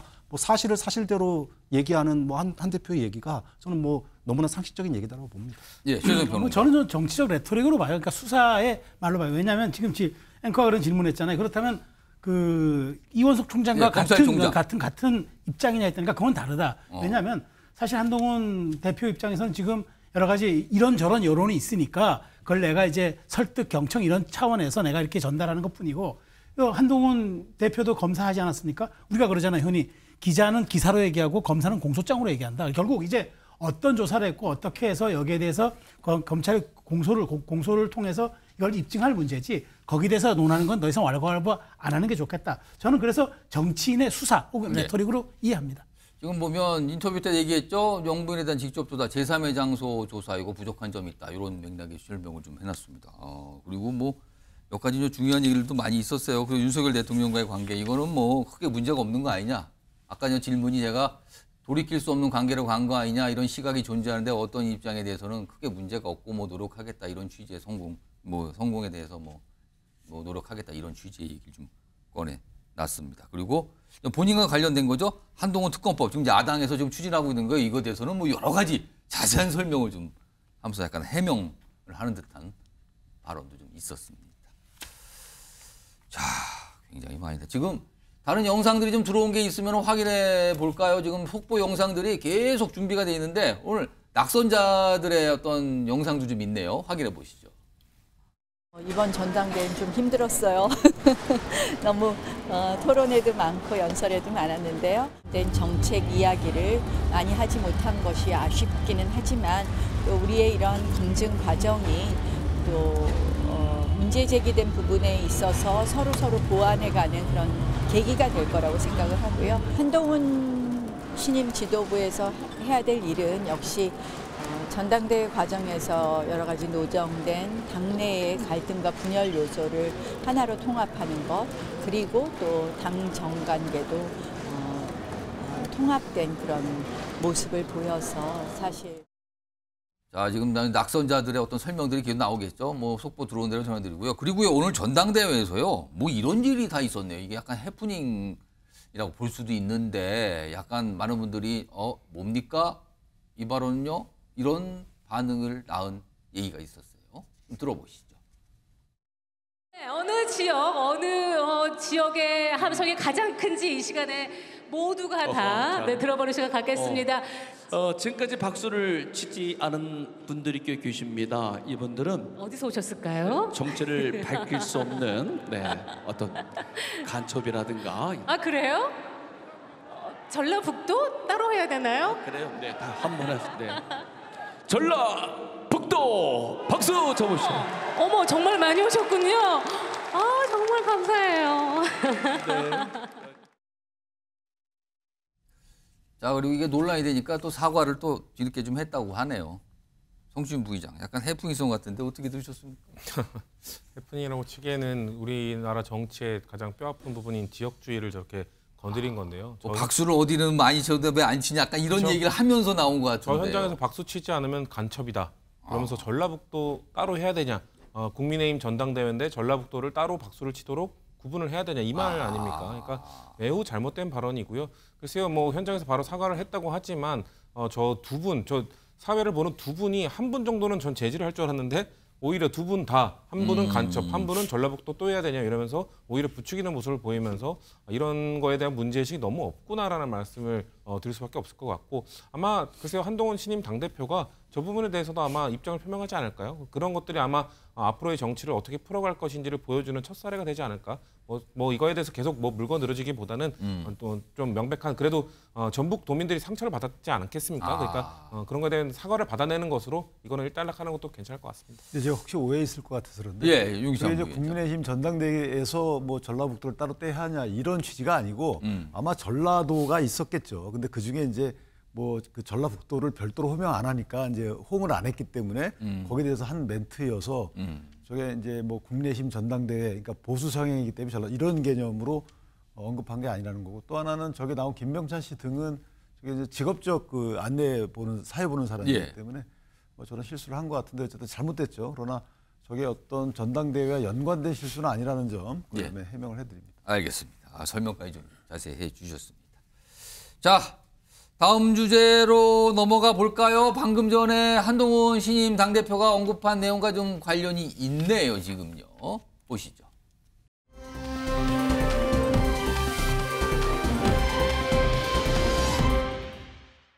자, 한동훈 국민의힘 신임 당대표 지금 나와 계신데요. 우선 당선 축하 말씀 드리겠습니다. 고맙습니다. 자, 지금 뭐 방송 인터뷰 처음으로 지금 MBN 뉴스와이드가 진행 중인데, 우선 62.84%라는 굉장히 높은 득표율로 당대표에 당선되었습니다. 이런 높은 득표율의 이유 어디에 있다고 보십니까?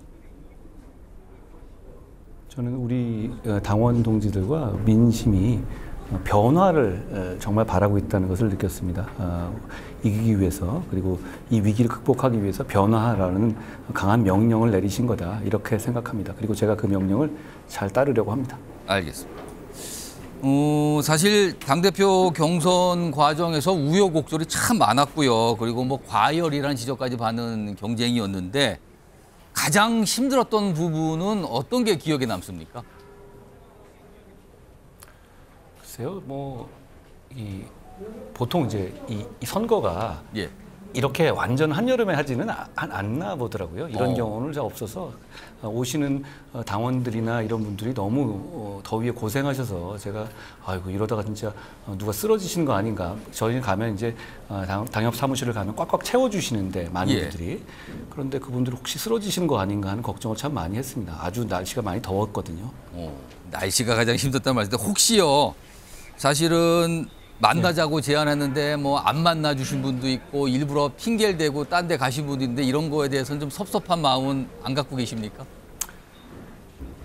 그것도 의사표시의 방법이잖아요. 또 우리는 민주주의 사회고 의사표시라는 방법은 다양한 게 있습니다. 저는 기회가 되면 또 뵙고 싶습니다. 그렇습니다. 오늘 사실 앞서서도 저 방송에 전해드렸는데 홍준표 대구시장이 특히 대표적인 인물인데 앞으로 중앙정치에 관해서는 언급을 안 하겠다고 또 입장을 냈더군요. 근데 만나자는 제안을 또 다시 한번 하실 의사는 하나씩 있으십니까? 입장을 내시니까 제가 못 봤습니다. 저는 많은 분들과 만나고 싶어요. 우리 당과 그리고 우리 당을 또 넘어서서도 외연 확장을 위해서라도 많은 분들 그리고 상대 당의 분들과도 자유롭게 만나고 좋은 말씀 많이 듣고 설득하고 싶습니다. 알겠습니다. 지금 전 당대표가 되셨으니까 지금 과제가 뭐 눈앞에 많이 보인다 많은 분들이 그런 말씀 하시는데 무엇보다도 전당대회 이 경쟁 과정에 드러난 약간 분열상을 수습해야 된다. 많은 분들이 이구동성 말씀하시는데 어떤 방안을 좀 갖고 계십니까? 아까 저희가 전당대회 이 끝나면서도 우리 4명의 후보가 서로 덕담을 나눴고요. 굉장히 경륜이 있는 정치인들이시고 우리는 목표가 완전히 같습니다. 윤석열 정부를 성공시켜서 정권 재창출하자는 같은 목표를 가진 사람들이기 때문에 선거 과정에서 있었던 어떤 이 과열된 면들은 저는 금방 해소될 수 있다고 생각합니다. 저희는 모두 그 점에서 선의를 가진 사람들이기 때문입니다. 예. 그럼 이와 관련해서 조금 더 구체적인 질문 드리면요. 혹시요 지금 경쟁을 벌였던 3명의 후보 가운데 오늘 낙선하신 3명의 후보 가운데 앞으로 주요 당직이나 역할을 제안하고 싶은 후보가 혹시 있습니까? 저희는 지금 108석의 소수정당이고요. 그리고 경륜 있는 사람들 모두가 모여서 싸워야만 하는 상황입니다. 저는 모든 분께 함께 하자고 말씀드릴 생각입니다. 알겠습니다. 사실 오늘 윤석열 대통령도 전당대회에 참석해 축사도 하고 뭐 아까 악수도 하고 이런 모습이 있었는데요. 사실은 지금 정치권 안팎에서는 한동훈 대표와 윤석열 대통령의 관계에 대해서 걱정하는 목소리가 분명히 존재합니다. 일각에서는 윤석열 대통령과의 관계가 돌이킬 수 없는 상황으로 간 거 아니냐라는 시각도 분명히 있는데 이에 대해서는 어떤 생각이십니까? 제가 경선 과정에서 여러 차례 설명드렸고요. 그 부분에 대해서 걱정하실 일이 아니다라는 판단을 하셨기 때문에 민심과 당심이 저를 압도적으로 지지하신 것 아니겠습니까? 목표가 완전히 같습니다. 윤석열 정부를 성공시켜서 정권을 재창출하는 겁니다. 목표가 같은 사람들끼리 그 목표를 향해서 협력하고 토론하고 정답을 찾아가는 과정을 여러분께 보여드리겠습니다. 사실은 이 당대표 경선 과정에서 다른 후보로부터 굉장히 많은 압박과 공격의 대상이 된 게 국민의힘 자체의 최혜병 특검법을 추진하겠다, 발의하겠다 이 얘기를 출마 선언 때 한 이 지점이었거든요. 지금도 이 특검법, 국민의힘 자체의 특검법을 추진한다는 구상은 지금도 유효한 겁니까? 근데 제가 그거를 그 제안을 안 했다고 제가 공격을 받지 않았을까요? 어차피 이렇게 압도적으로 먼저 치고 나가는 후보를 향해서는 여러 가지 공격이 있기 마련이잖아요. 저는 뭐 그럴 수 있다고 생각하고요. 다만 이 최혜병 특검 관련해서 제3자 특검을 제가 말씀드렸잖아요. 예. 거기에 관해서 저희가 상당한 돌파구를 만들어냈다라고 생각해요. 그 이후에 상황도 많이 바뀌었죠. 이재명 대표가 정면으로 제가 말한 제3자 특검을 거부했잖아요. 이런 상황도 그렇다면 우리 입장에서는 이 진실을 규명하는 것에 반대한다는 어떤 오해를 벗어날 수 있는 기회가 됐고요. 제가 당대표가 됐으니 이제 당 내부와 잘 논의해서 진행하겠습니다. 알겠습니다. 방금 전에 당대표 당선 우리 국민의힘의 예 말씀하시죠. 우리 국민의힘에 있는 분들도 국민의힘도 그 사안에 대해서 진실을 감추자 이런 분은 아무도 없어요.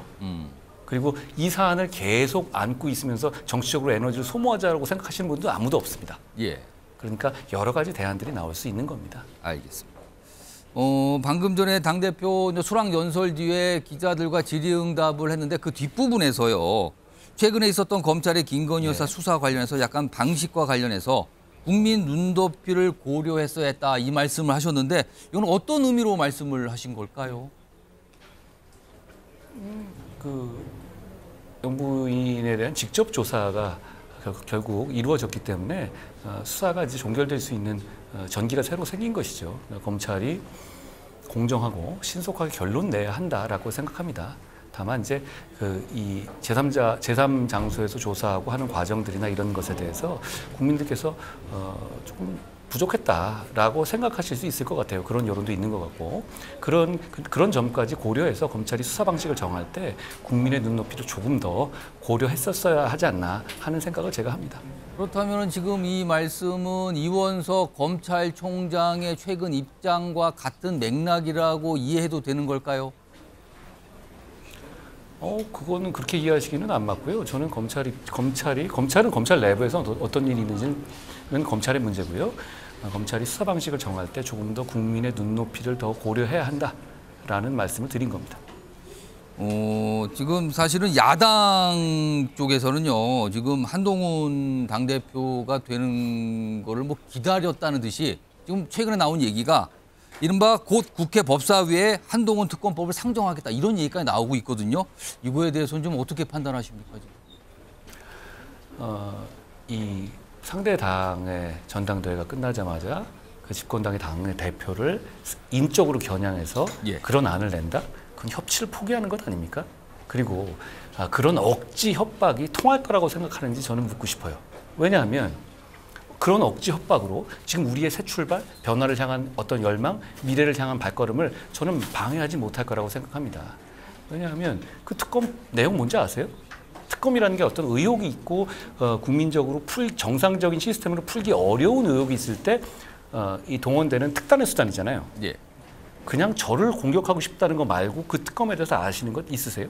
왜냐하면 사안들이 문재인 정부 당시에 공수처가 무혐의 냈던 사안이고 사정 변경도 없습니다. 그리고 경찰에서 무혐의 냈고 또 수사 민간인으로만 이 구성된 외부 민간인으로만 구성된 수사심의위원회에서도 또 무혐의를 냈던 사안이고요. 그렇죠? 그 다음에 검수안박을 보완하기 위해서 제가 검수안박 시행령을 만들었잖아요. 그래서 마약, 무고 같은 수사를 할 수 있게 했죠. 그게 수사 대상이라는 거예요. 그게 왜 수사 대상이죠? 뭐가 잘못이라는 거죠? 그리고 댓글팀을 얘기하는데 전 댓글팀 같은 거 운영한 적이 없거든요. 오히려 민주당이 쪽에서 그런 의혹이 나왔지 저한테 연결되면 아무런 고리도 없는데 그러니까 이거는 저라는 사람을 공격하기 위해서 여러 가지 그냥 묶어놓은 것뿐이잖아요. 아무런 의혹도 없고 수사 대상도 없는데 그런데 그거를 당대표가 되자마자 이렇게 던진다? 그게 일종의 협박 내지는 억지를 부리는 건데요. 그거 저는 협박으로 느껴지지도 않습니다. 국민들이 보시고 판단하실 겁니다.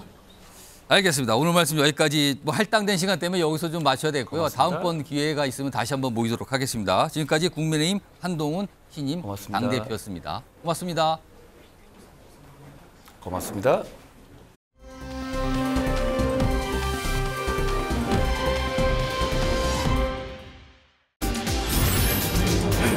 총장의 문전박대 물음표가 찍혀 있는데요. 이게 무슨 상이 벌어졌나 본데요. 지금요. 이게 지난 주말에 있었던 김건희 여사에 대한 검찰의 조사. 그때 무슨 문전박대 이런 게 있었나 보네요. 우선 어제 이원석 검찰총장이 강한 불만 표시를 했죠. 오늘도 어떤 입장을 좀 냈어요. 확인해 보겠습니다. 국민들께 여러 차례에 걸쳐서 우리 법 앞에 예외도 특혜도 성역도 없다고 말씀드렸습니다. 그러나 대통령 부인 조사 과정에서 이러한 원칙이 지켜지지 않았고 결과적으로 국민들과의 약속을 지키지 못하였습니다. 국민들께 깊이 사과드립니다. 진상을 파악하고 경위를 파악해 본 다음에 필요한 조치를 취하겠습니다. 어제 충분히 말씀드렸습니다. 오늘은 제가 더 드릴 말씀이 없습니다. 지켜봐 주십시오. 자, 저런 입장이 나왔는데요. 그런데 이런 일이 있었어요. 어제 이 검찰총장의 입장, 진상조사하라고 그랬잖아요. 그 입장과 그 상황인데요. 화면에 있습니다. 일단 보시면요. 검찰총장이 대검 감찰부에, 감찰을 하는 곳이잖아요. 검사들에 대해서. 김건희 여사 조사 관련 진상파악 지시하라. 그러니까 장소가 검찰청이 아닌 이유, 비공개된 이유 뭐 등등등 이거 어떻게 왜 이렇게 된 거냐? 왜냐하면 그동안 이원석 검찰총장은 검찰청사 내에서 조사를 한다고 이렇게 얘기를 했는데 이게 안 된 거잖아요. 그래서 진상파악 지시하라 했어요. 근데 이 수사를 담당했던 부부장 검사가 어제 사표를 제출했다는 얘기가 나옵니다. 아니 열심히 수사했는데 감찰 대상이 된 거 이거 회의감 느낍니다. 사표 냅니다. 이렇게 됐다는 겁니다. 윤기찬 부위원장. 이게 일단 검찰총장의 생각이 관철이 안 된 거고요. 그 후에 진상조사 지시가 있었는데 그에 대해서 수사를 했던 검사가 사표를 낸 겁니다. 왜 반발한 거죠.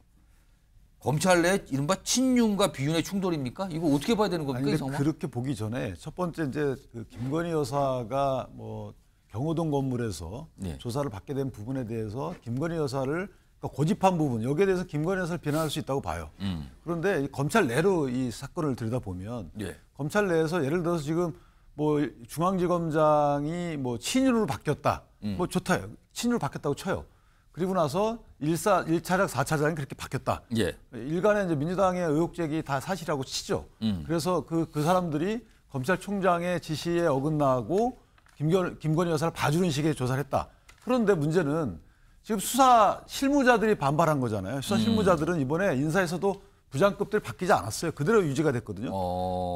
그분들이 조사를 진짜 열심히 해가지고 현실적인 한계를 하고 타협해가지고 했다는 거예요. 예를 들어서 이원석 검찰총장의 이 방침, 국민께 약속 이거를 꼭 수사팀들이 지켜야 되나요? 예를 들면 아니 소환 조사를 못 하게 됐어요. 그럼 영장을 청구해서 영장 발부해야 되나요? 그건 아니잖아요. 현실적으로 그게 되게 어렵잖아요. 수사팀 입장에서. 그래서 그들은 열심히 한 거죠. 나름대로 수차례 서로 얘기를 해가지고 조율해가지고 장소와 시기 이런 걸 다 정한 겁니다. 그런데 거기다가 대고 진상조사 없이 검찰총장이란 분이 어떻게 얘기했냐면 원칙 없는 수사를 했다. 특혜 줬다. 특혜를 준 주체가 누굽니까? 수사팀 아니겠어요? 그다음 원칙 없는 수사한 주체가 누굽니까? 수사팀입니다. 아니 김건희 여사를 비난하는 건 그건 그렇다고 쳐도 어떻게 검찰총장이 진상조사 없이 수사팀을 저렇게 비난합니까? 그러니까 저는 저 부분은 검찰총장이 좀 성급했다고 보고 말씀 주신 대로 원래 다른 분 같으면 나 진상조사 이후에 입장을 발표하겠다 이렇게 얘기를 해야 되겠죠. 그러나 보고받지 못한 점은 좀 뭐 어떤 문제가 있다고 본다라든가 이렇게 발표를 해야 되는데 거기서 그냥 내가 국민께 약속을 이렇게 했는데 이 사람들이 국민께 약속을 못 지켰네요. 죄송합니다. 저는 이런 검찰총장 역대 없었다고 봅니다. 다음 화면 좀 보겠습니다. 지난 20일에 김건희 여사에 대한 검찰 조사가 이루어졌잖아요. 그리고 그 날을 넘겨서 새벽 1시 30분까지 됐다고 좀 알려진 상황인데 지금 보시면요. 그날 20일, 그러니까 조사가 진행 중인 그 시각 밤 11시 30분에 일단 서울중앙지검장이 검찰총장에게 통보를 한 거예요. 알려준 거죠. 전화로. 지금 수사 중입니다. 이때 굉장히 격노했다는 얘기가 알려지고요. 그리고 이걸 보고는 이 이창수 서울중앙지검장이 약간 당황했을 수도 있어. 그래서 뭐 설명을 하기 위해서 검찰총장의 자택을 찾아갔답니다. 근데 문을 안 열어줬다 그러죠. 이때 만남이 불발됩니다. 그리고 다음 날이 21일에 찾아가겠습니다. 만나겠습니다라고 했는데 그때도 거절했다는 거예요.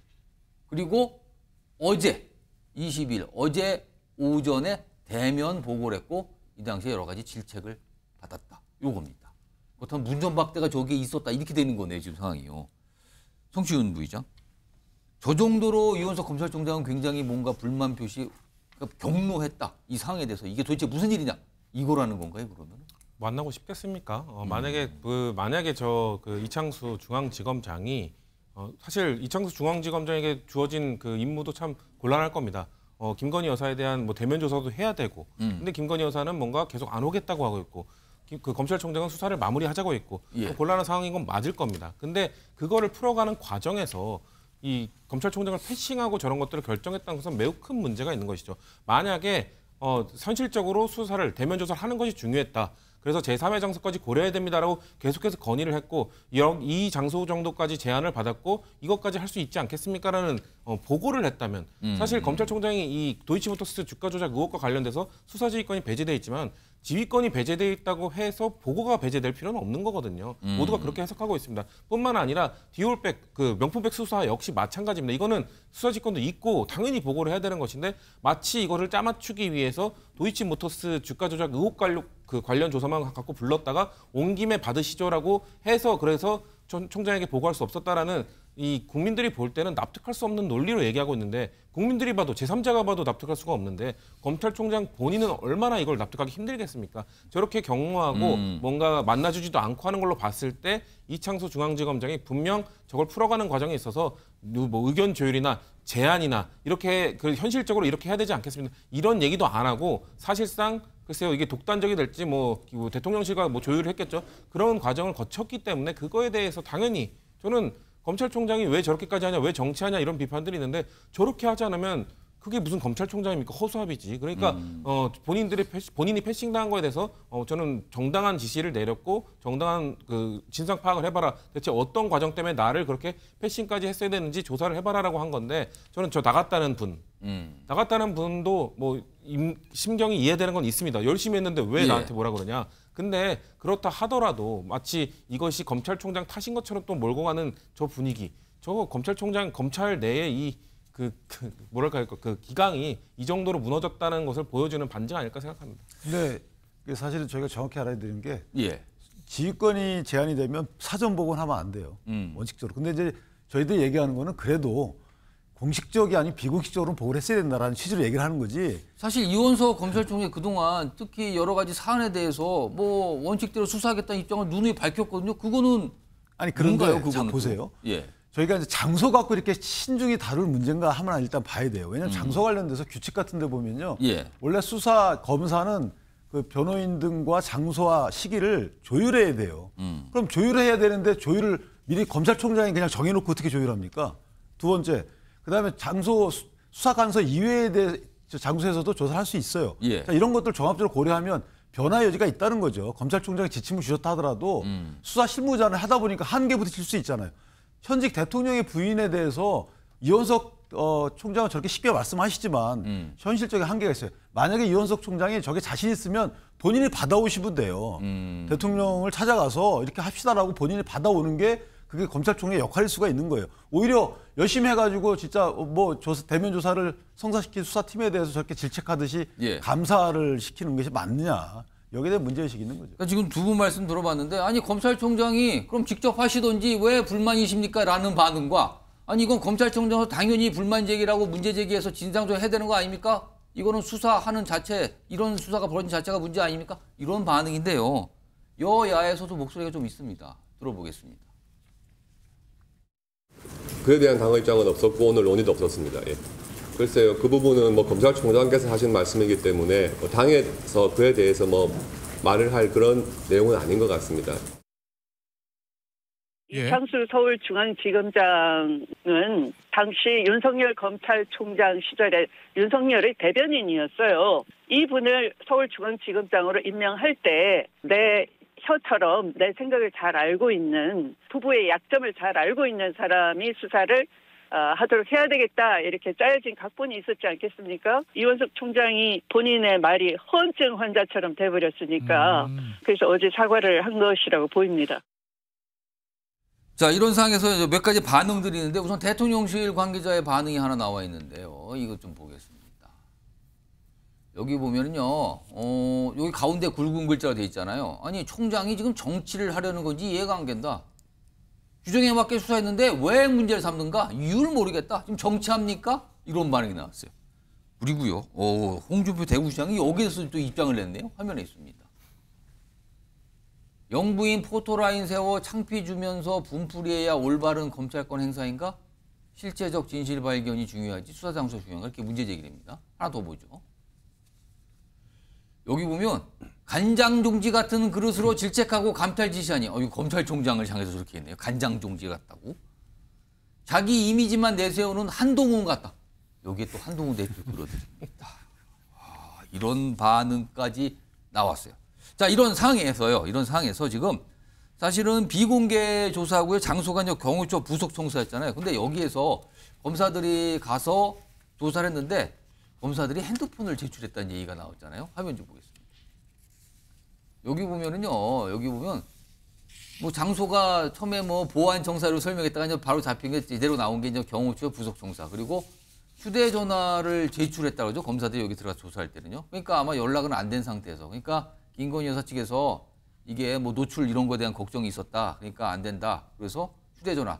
그리고 사실은 이 통신이 제한되게 되는 공간이잖아요. 그래서 휴대전화를 내놓고 검사들이 조사를 했다. 이런 내용까지 알려주고 있는데 이런 상황 다 포함해서 박창환 교수님하고 최수영 시사평론가께 의견 좀 들어보겠습니다. 네. 박창환 교수님. 검찰에서 조사 장소가 왜 중요하냐?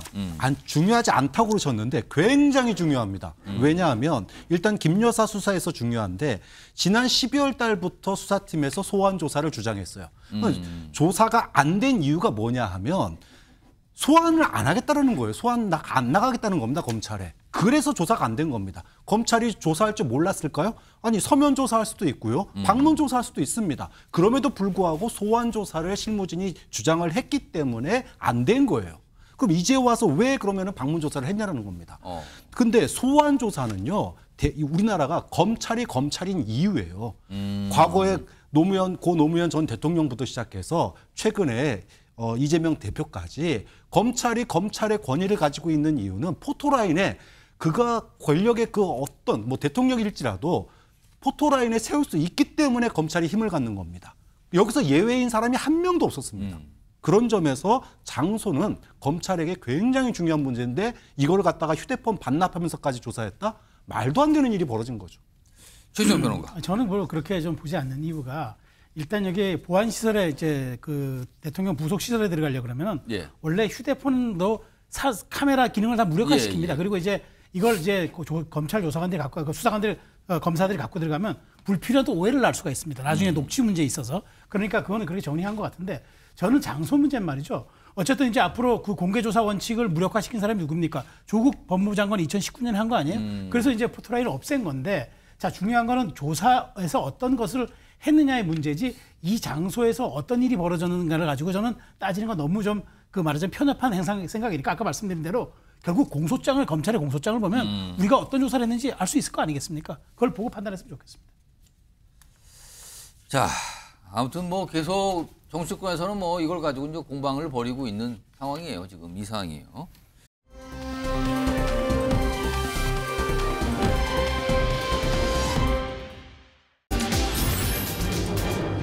자, 고령 역풍이구나. 지금 고령 하면은 바이든 대통령 아니었습니까? 근데 역풍이면은 트럼프 대통령한테 역풍. 트럼프 대통령도 지금 거의 여든이 다 됐잖아요, 지금. 상대적으로 바이든 대통령보다 나이가 어렸다 이거지. 이 얘기. 자, 지금 캐멀라 해리스 부통령이 사실상 이 미국 민주당의 후보로 기울고 있는 상황인데 관련된 영상부터 좀 확인해 보죠.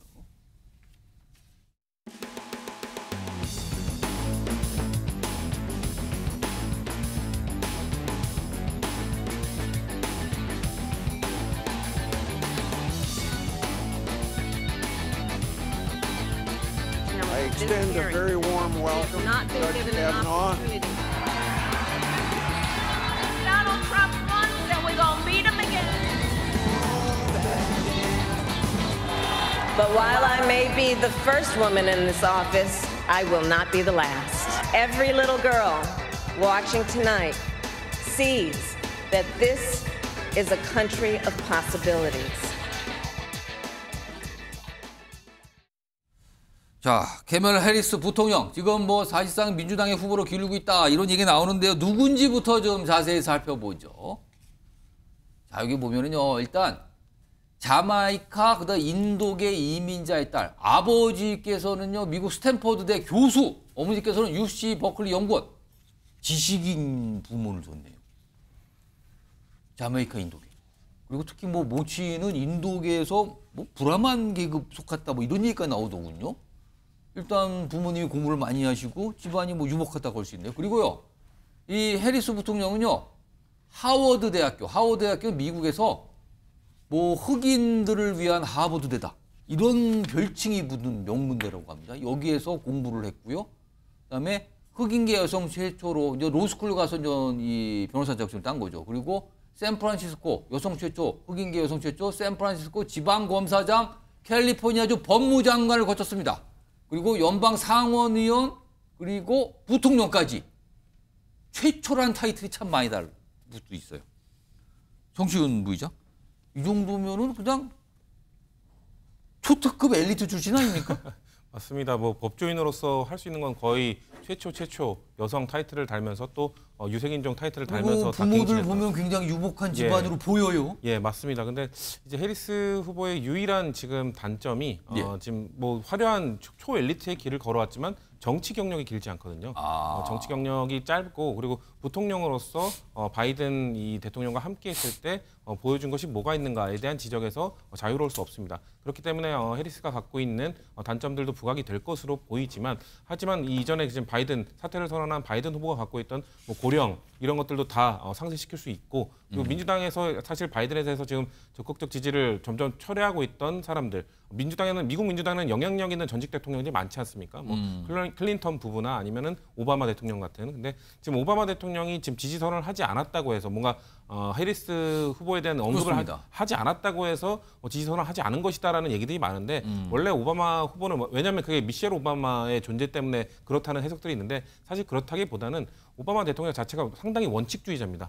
해리스 후보로 넘어가는 것 자체를 뭔가 정식적인 절차를 밟아서 그렇게 되면 정식적인 밟은 이후에 공식적인 후보가 됐을 때 오바마 전 대통령도 만약에 선거운동에 뛰어들 경우 해리스 후보가 갖고 있는 이런 단점들을 많이 보완해 줄 수 있거든요. 그렇기 때문에 이런 초엘리트 코스를 밟은 여성, 젊은 여성, 또 유색인종 여기에 민주당의 전폭적인 지지를 받는 후보이기 때문에 지금 미국의 대선 판도가 어떻게 될지 지금 오리무중 상황으로 치닫고 있는 것 같습니다. 지금 바이든 대통령이 그러니까 미국 민주당의 대선 후보를 사퇴한 이후에 뭔가 굉장히 빠르게 진행 중입니다. 화면 보겠습니다.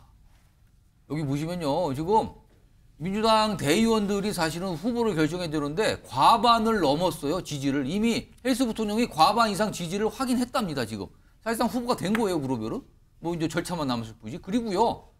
하루 만에 8,100만 달러의 후원금이 이 해리스 부통령을 위해서 모였답니다. 우리 돈으로 1,100억 원이 넘습니다. 하루 기준으로 역대 최대 규모의 돈이 모였답니다. 최성 평론가. 네. 마치 바이든 사태를 기다렸다는 듯이 지지가 오는 겁니까 지금? 한마디로 얘기하면 이게 바이든 리스크가 해소됐기 때문이에요. 그러니까 그동안 지지하려고 했던 사람들이 고령의 바이든 리스크를 어떻게 이렇게 처리가 되나 봤는데 심지어 미국 민주당의 가장 큰 손이라고 얘기하는 조지 클루니 배우조차도 돈을 안 내고 있었어요. 지지 처리한다고 얘기했어요. 그런데 바이든 대통령이 저렇게 선당 후사의 심정으로 사퇴를 하니까 하루 만에 이렇게 돈을 보내줬던 민주당원들의 모습은 결국 미국도 굉장히 진영 정치거든요. 그래서 아마 바이든 리스크가 해소되니까 과감하게 쏠림 현상을 돈도 보여주는 것 같다. 이렇게 생각이 듭니다. 자, 해리스 부통령. 뭐 과거에 우리나라도 방문을 좀 했어요. 그리고 여러 가지 뭐 모습도 있었는데 한국과 관련된 내용 영상으로 좀 묶었습니다. 보시죠.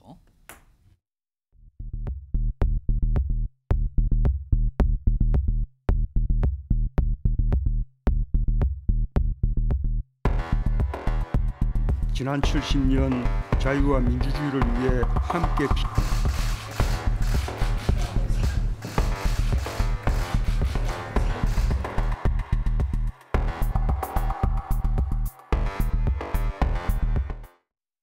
해리스 부통령 남편은 또 이 연예인 홍석천 씨와 또 인연도 있고 뭐 같이 뭐 먹방을 했다는 얘기도 있고 그리고 문재인 대통령 시절에도 방문했었는데 지금 보시면요 악수라고 해서 뭔가 쓱 닦는 것 같잖아요 지금요 화면 좀 보겠습니다. 지금 이게 당시에 결례 논란이 우리나라에 있었지만 미국 언론에서 보도가 되면서 여러 가지 논란이 있었고 구설이 있었어요. 아니 악수를 하고 바로 그냥 뭘 쓱 문지르는 모습이 나타났는데 윤기찬 부위원장 이건 미국에도 보도가 돼서 좀 논란이 됐었는데 정치적 경험 부족의 모습으로 하나 봐야 되는 걸까요? 이런 모습이 여전히? 저게 2021년도 반미 중에 문재인 대통령께서 반미 중에 악수한 이후에 글쎄 대통령이 저 손에 땀이 많이 나서는 건지 모르겠는데 저게 닦은 건지 아니면 옷매무새를 다듬은 건지 정확히 모르겠지만 저희가 볼 때는 닦은 것 같아요. 약간 비비죠? 네. 굉장한 신뢰죠. 그래서 어쨌든 이걸 또 뒤에 가서 뭐 안 보는 데서 하던 것도 아니고 저렇게 공무원 생활을 오래 하고 사실 정치 경력이 짧기 때문에 그런 매너에 대해서 좀 몸에 체득되지 않았던 부분이 있는 것 같고요. 그러나 어쨌든 2022년도에 아까 봤던 그 에모프라는 사람이요.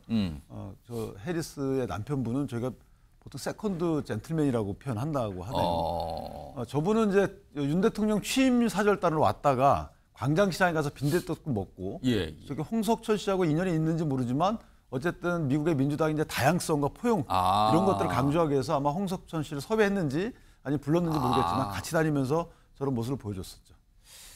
자, 그러면 사실상 이제 해리스 부통령이 민주당의 후보가 되는 분위기인데 그럼 트럼프, 해리스 지지율이 어떨까요?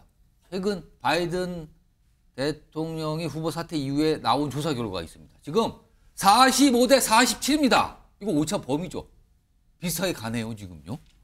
자, 트럼프 후보 의식하겠죠, 지금요? 뭔가를 들어보겠습니다. I just won 2 club championships. To do that, you have to be quite smart and you have to be able to hit the ball a long way. You can't hit a ball 50 yards. Heard that. I heard it a few weeks ago. If the gun owners voted, we would swamp them at levels that nobody's ever seen before.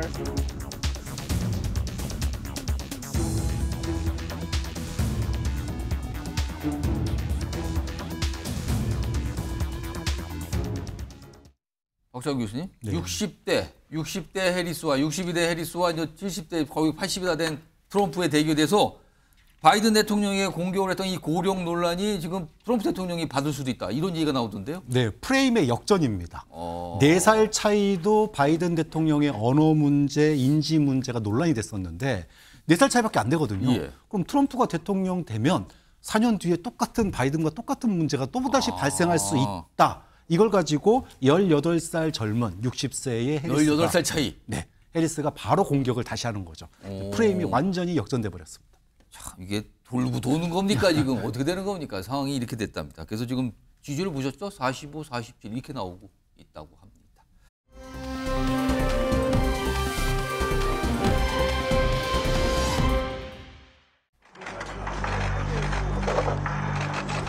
오늘 안에서 어떻게 소명했습니까? 시세조정 혐의 인정하십니까? 수라심이 카톡방에서 보고 받았다는데 인정하십니까?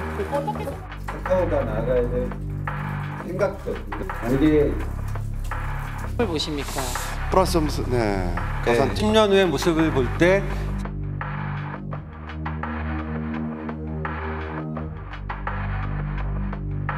시세조정 혐의 인정하십니까? 투자 심의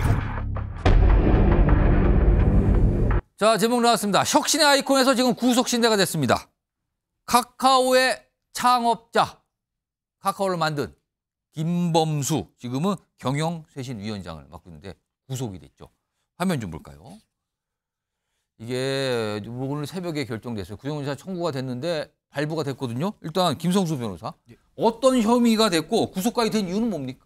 예, 오늘 오전 이제 1시 10분경에 구속영장이 발부가 됐는데 이 구속영장에 그 적시된 범죄 사실을 말씀을 드리면 2023년 2월경에 이제 SM 엔터테인먼트 관련 인수전이 이제 발생을 했었습니다. 그때 굉장히 떠들썩했는데. 예, 그때 당시에 이제 카카오와 하이브의 대결이라고 볼 수가 있었는데 2024년 2월 10일에 하이브에서 이수만 대표의 구주를 이제 카카오 그 하이브에서 매입을 했고 이와 관련해서 주당 12만 원에 또 공개 매수를 진행할 예정이다 이렇게 공시를 하게 됩니다.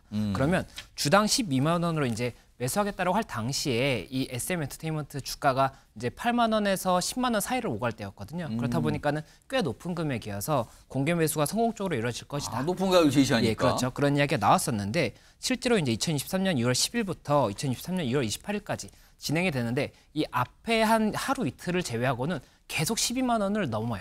주가 자체가.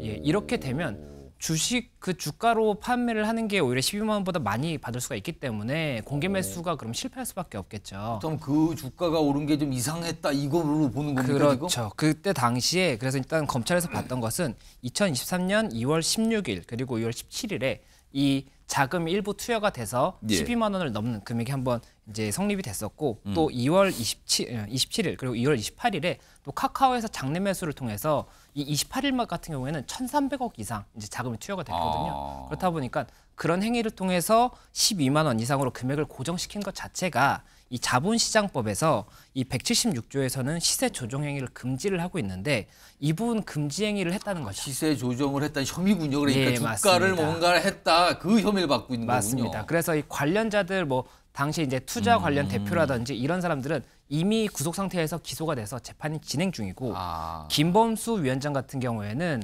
이때 당시에 이런 시세 조정 행위가 있었는 것을 알고 관여했느냐가 쟁점이 됐던 것인데 이번 영장 발부에 있어서는 이 부분 관여가 있었다라고 인정을 하고 그리고 증거인멸 그리고 또 도주의 우려까지 있다라고 봐서 발부가 되다 보니까 여러 가지로 충격을 주고 있는 그런 상황입니다. 카카오를 만든 김범수 위원장 사실은 뭐 벤처 신화 이렇게 뽑히는데 최수영 평론가께 짧게 누굽니까? 모르시는 시청자분들 위해 설명 좀 해주시죠. 네, 그 삼성 출신인데 그 이제 네이버컴을 설립해가지고 이제 공동대표 하다가 카카오 이사회를 창업해서 카카오 신화를 만듭니다. 혁신의 아이콘인데 우리가 쓰고 있는 이 카카오톡을 그렇죠. 카카오톡을 만든 사람이죠. 그런데 이 재산이 어마어마합니다. 포브스가 2023년 9월에 한국 부자 7위에 올렸고 지금 재계 순위는 무려 15위입니다. 서열 15위. 그러니까 혁신의 아이콘이자 사실은 재계 판도에 굉장한 영향력을 끼치는 거물이라고 할 수 있죠. 김성수 변호사. 그런데 지금 이 구속된 상태잖아요. 그리고 뭐 향후에 뭐 기소되고 뭐 재판도 받을 수 있는 이 상황에 갈 수 있다는 건데 향후에 지금 카카오가 갖고 있는 카카오뱅크 지분을 팔 수도 있다는 얘기가 나오는 건 뭡니까? 오늘 주식시장이 이거에 대해 굉장히 반응을 보이던데요. 이 카카오뱅크가 지금 주주가 카카오가 27% 정도를 가지고 있습니다. 대주주입니까? 예, 그렇죠. 대주주입니다. 그런데 인터넷은행 특례법을 보면 5조에서 이 부분 원칙적으로는 그보다 적은 이제 지분을 가지고 있어야 되는데 예외적으로 뭐 사회적 요건이라든지 이런 부분을 충족을 하면은 34%까지 가질 수가 있게 돼 있고 지금 현재는 그 요건을 충족했기 때문에 27%를 가지고 있을 수가 있는 것인데 이 사회적 요건과 관련해서 이 경제 범죄와 관련해서 이 법인이 이 주주가 처벌을 받은 이 경력이 있다라고 한다면 5년 내라고 하면 이때는 요건을 충족하지 못하게 되는 것이 되기 때문에 지금 현재 뭐 김범수 위원장이라든지 아니면 다른 대표들 같은 경우에도 지금 양벌 규정으로 카카오도 같이 재판이 진행이 되고 있거든요. 개인도 처벌받지만 그 법인도 처벌 그렇죠. 대상이 된다. 법인도 이 부분 관련해서 회사도? 어떠한 뭐 관리 감독을 제대로 못했다라고 한다면 벌금을 이제 같이 받을 수가 있게 되는데 벌금 이상을 받게 되면은 이 인터넷 특례법에 의해서 이 부분 10%만 가져야 될 수가 있고 이렇게 되면 아까 27% 정도 팔아야 되는 겁니까? 그렇죠. 17% 정도를 금융위가 이제 6개월 내 매각하라고 명령을 할 수가 있게 됩니다. 그렇게 되면은 명령을 해야 되기 때문에 이 부분 이제 쟁점이 되는 것인데 다만 지금 이 사건 자체들이 지금 뭐 관련 사건들도 1심이 진행 중이고 지금 이제 이 김범수 위원장 같은 경우에는 1심까지 아직 재판도 진행되지 않고 있기 때문에 결국에 이게 확정이 되려면 몇 년이 걸릴 거고 시간이 걸리지만 예, 그때까지 지금의 이 주주 구성이 유지된다고 볼 수는 없기 때문에 그때 가서 이제 쟁점이 될지를 봐야 되지 않을까 생각이 됩니다. 이게 또 판도, 재계 판도까지 영향을 줄 수도 있으나 아직은 시간은 좀 남아 있는 것 같다 이런 말씀이시네요.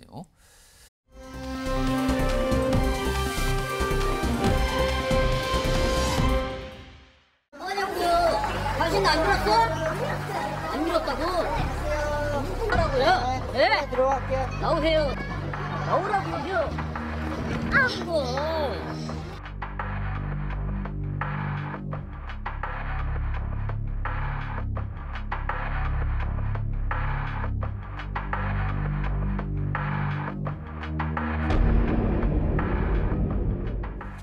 자, 지금 주제 나왔습니다. 경호원에 맞아 뇌진탕 무슨 일일까?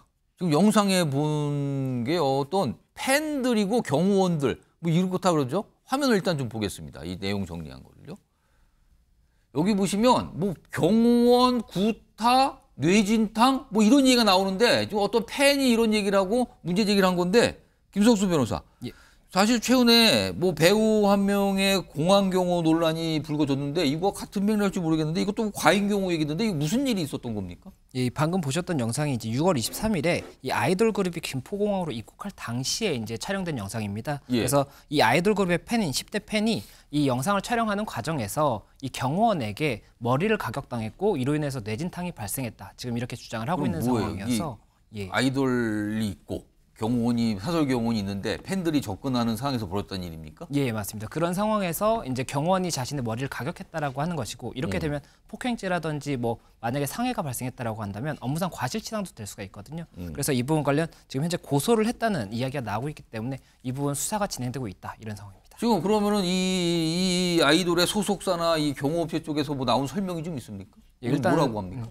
소속사 측에서는 이 부분 무리를 일으킨 점에 대해서 굉장히 죄송한 마음이다라고 하고 이 경호업체와는 계약을 해지했다라는 입장을 지금 밝히고 있는 상황이고 이 경호원의 입장에서는 머리를 가격한 것이 아니라 손을 위로 올리는 정도의 행위였는데 이 부분이 폭행이 아니었다라는 취지로 지금 답변을 하고 있는 것으로 알려져 있습니다. 폭행이 아닌데 약간 뭐가 접촉이 있었고 다친 거 아니냐 뭐 이런 설명인 건가요 지금? 예. 근데요 지금 이게 최근에 이런 일이 좀 자주 있는 것 같은데 화면 좀 보겠습니다.